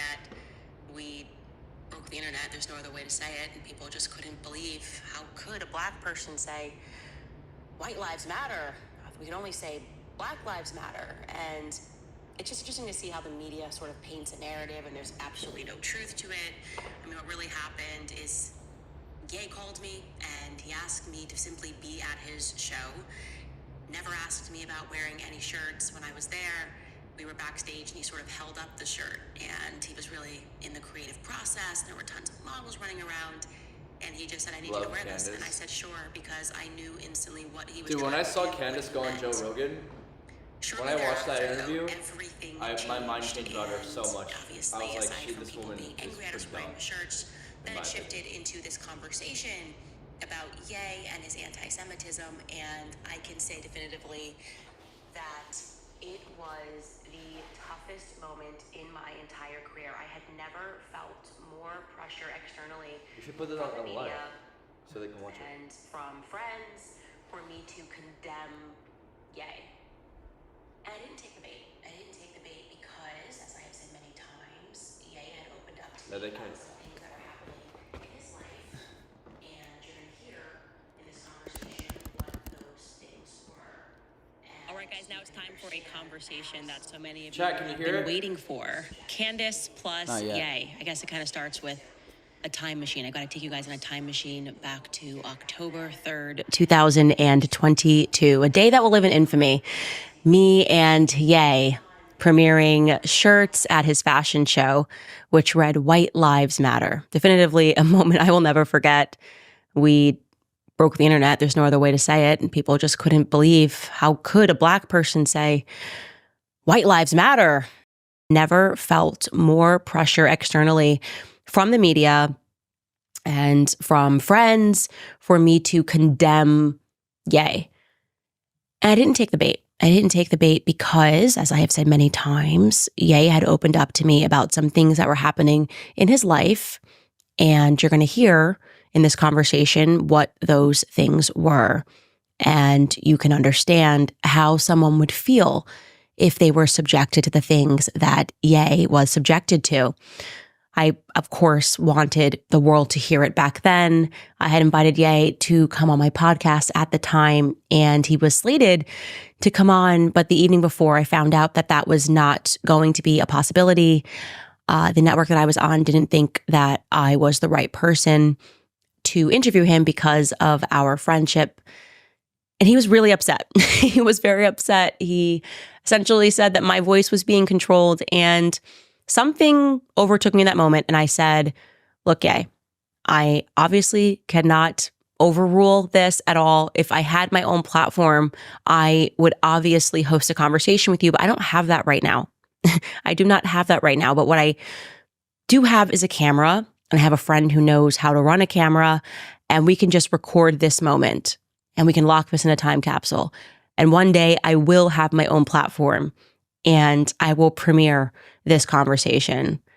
And that day is today. When I say that it was a tough moment, you were even looking at me when I watched this conversation back. You can just see it on my face. I was postpartum. There are very few times I'm not a crier. I definitely am not a crier.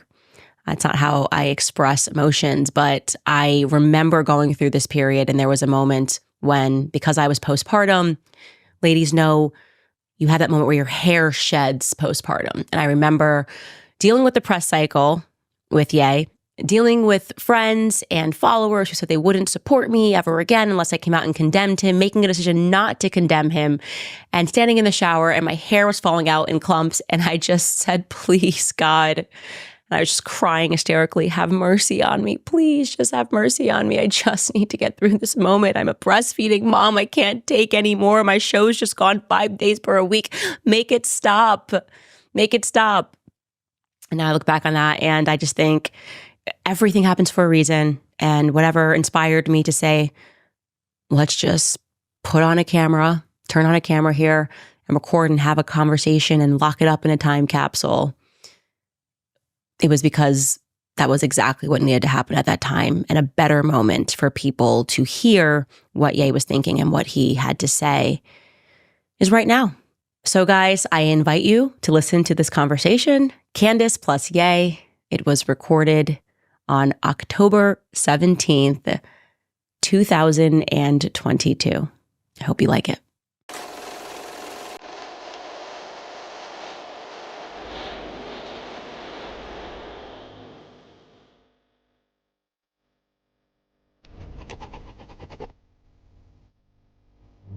Yeah, I'm happy. Happy to do it tonight. Yeah. So yeah, it's better than doing it in the morning. I'm honestly not the best morning person. We were talking about doing a Godcast for a while, actually. This works.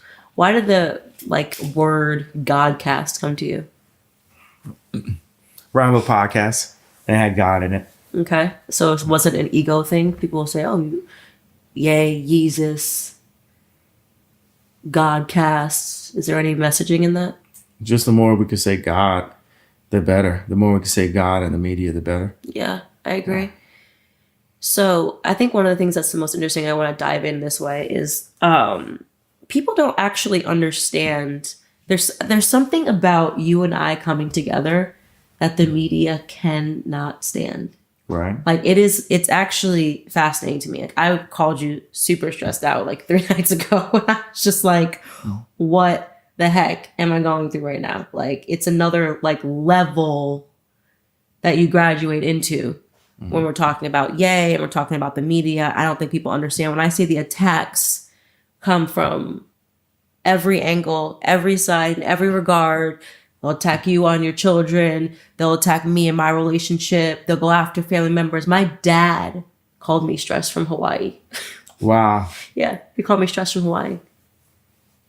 Well, it's so funny that you said, you remember I talked about the gray hat and the gray hat hitting your table.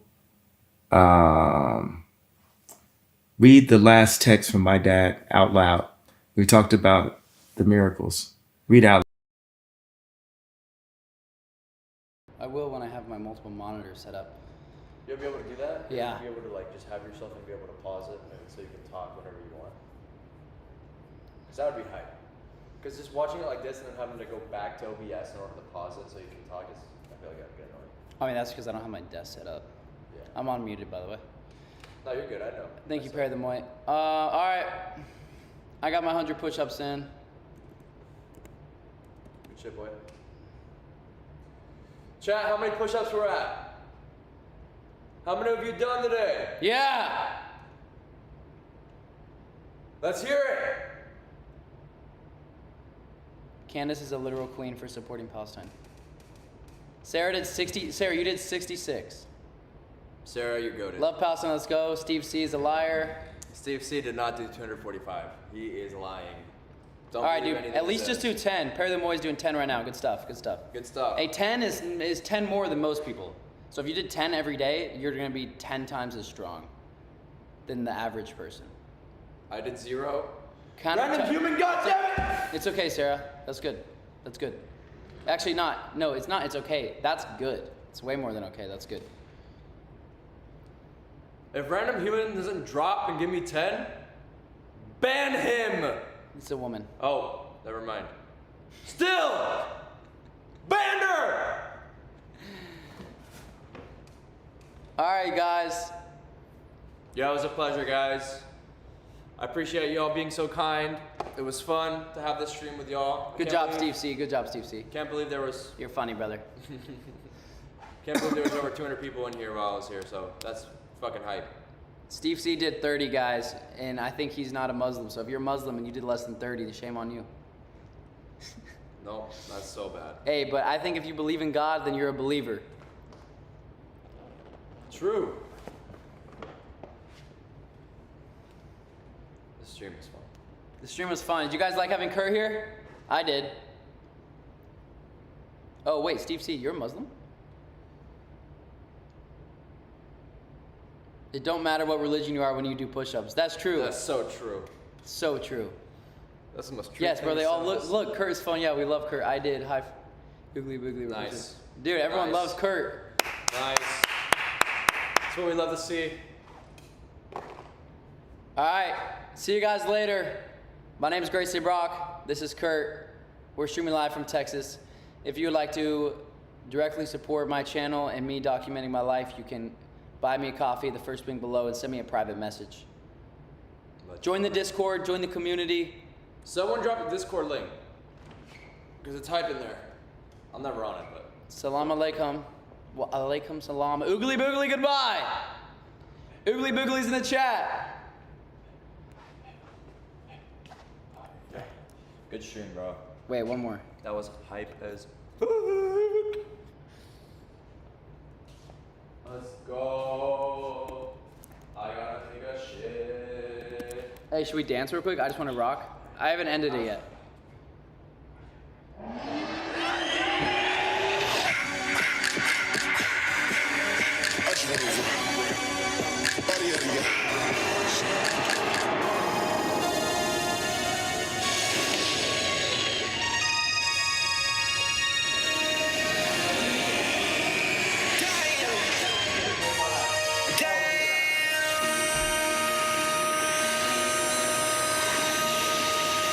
Yo, music is haram.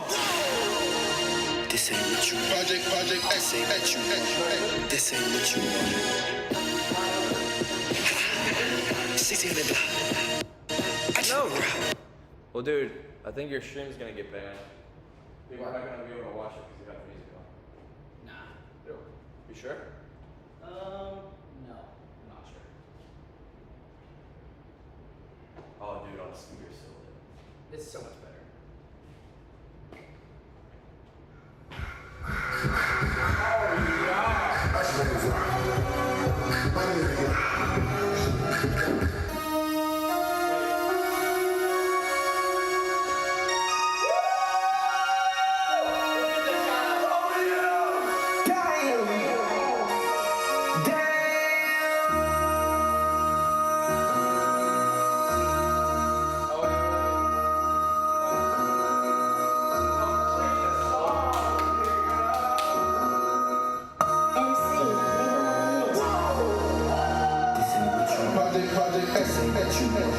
This ain't what you want. 16 in the block. I just wanna rock. I just wanna. I just wanna rock. Body out of ya. Shorty got that body out of ya. Get it once, long time. Suck up, fuck you, won't kill my vibe. Stand on the money, don't look my side. Pick them sides. Ain't got you wisely. That's my heart. 1, 2, 3, 4, 5.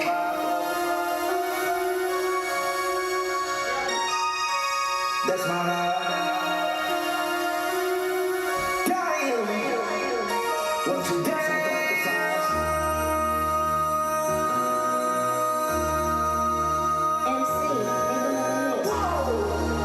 This ain't what you want. This ain't what you want.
Mami, de cierto, dime dónde estás, te quiero chingar, te voy a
Chad, I'm tired. Can you turn it up on there? I'm gonna turn it down on my phone. Okay. This is the song I've been banging recently. What is this one? How do you dance to it? You do it. No.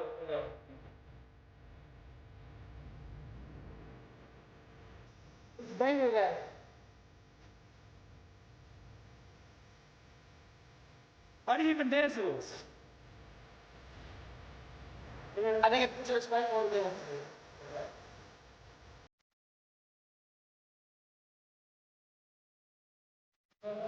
Wait.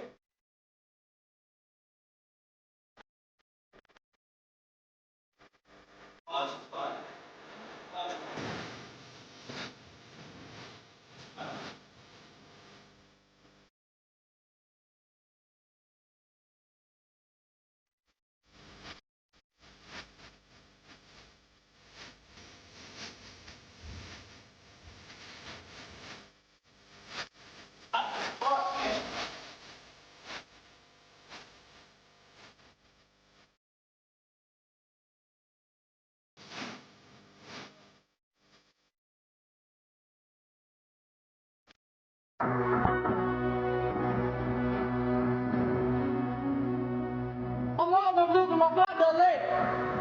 No, it's not Islamic. It's El Shia Nasib.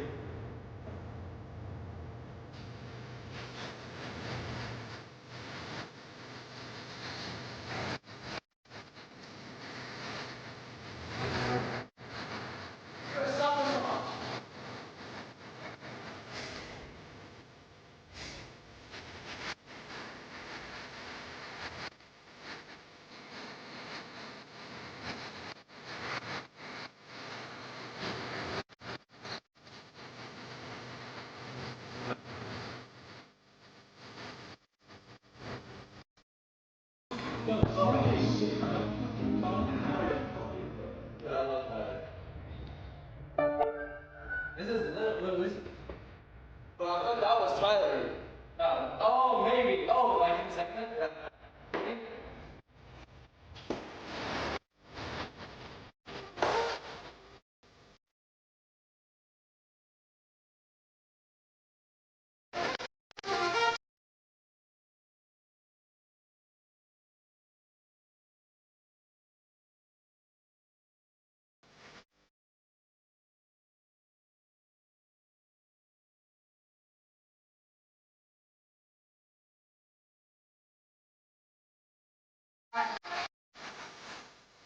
Stream, we learned a lot.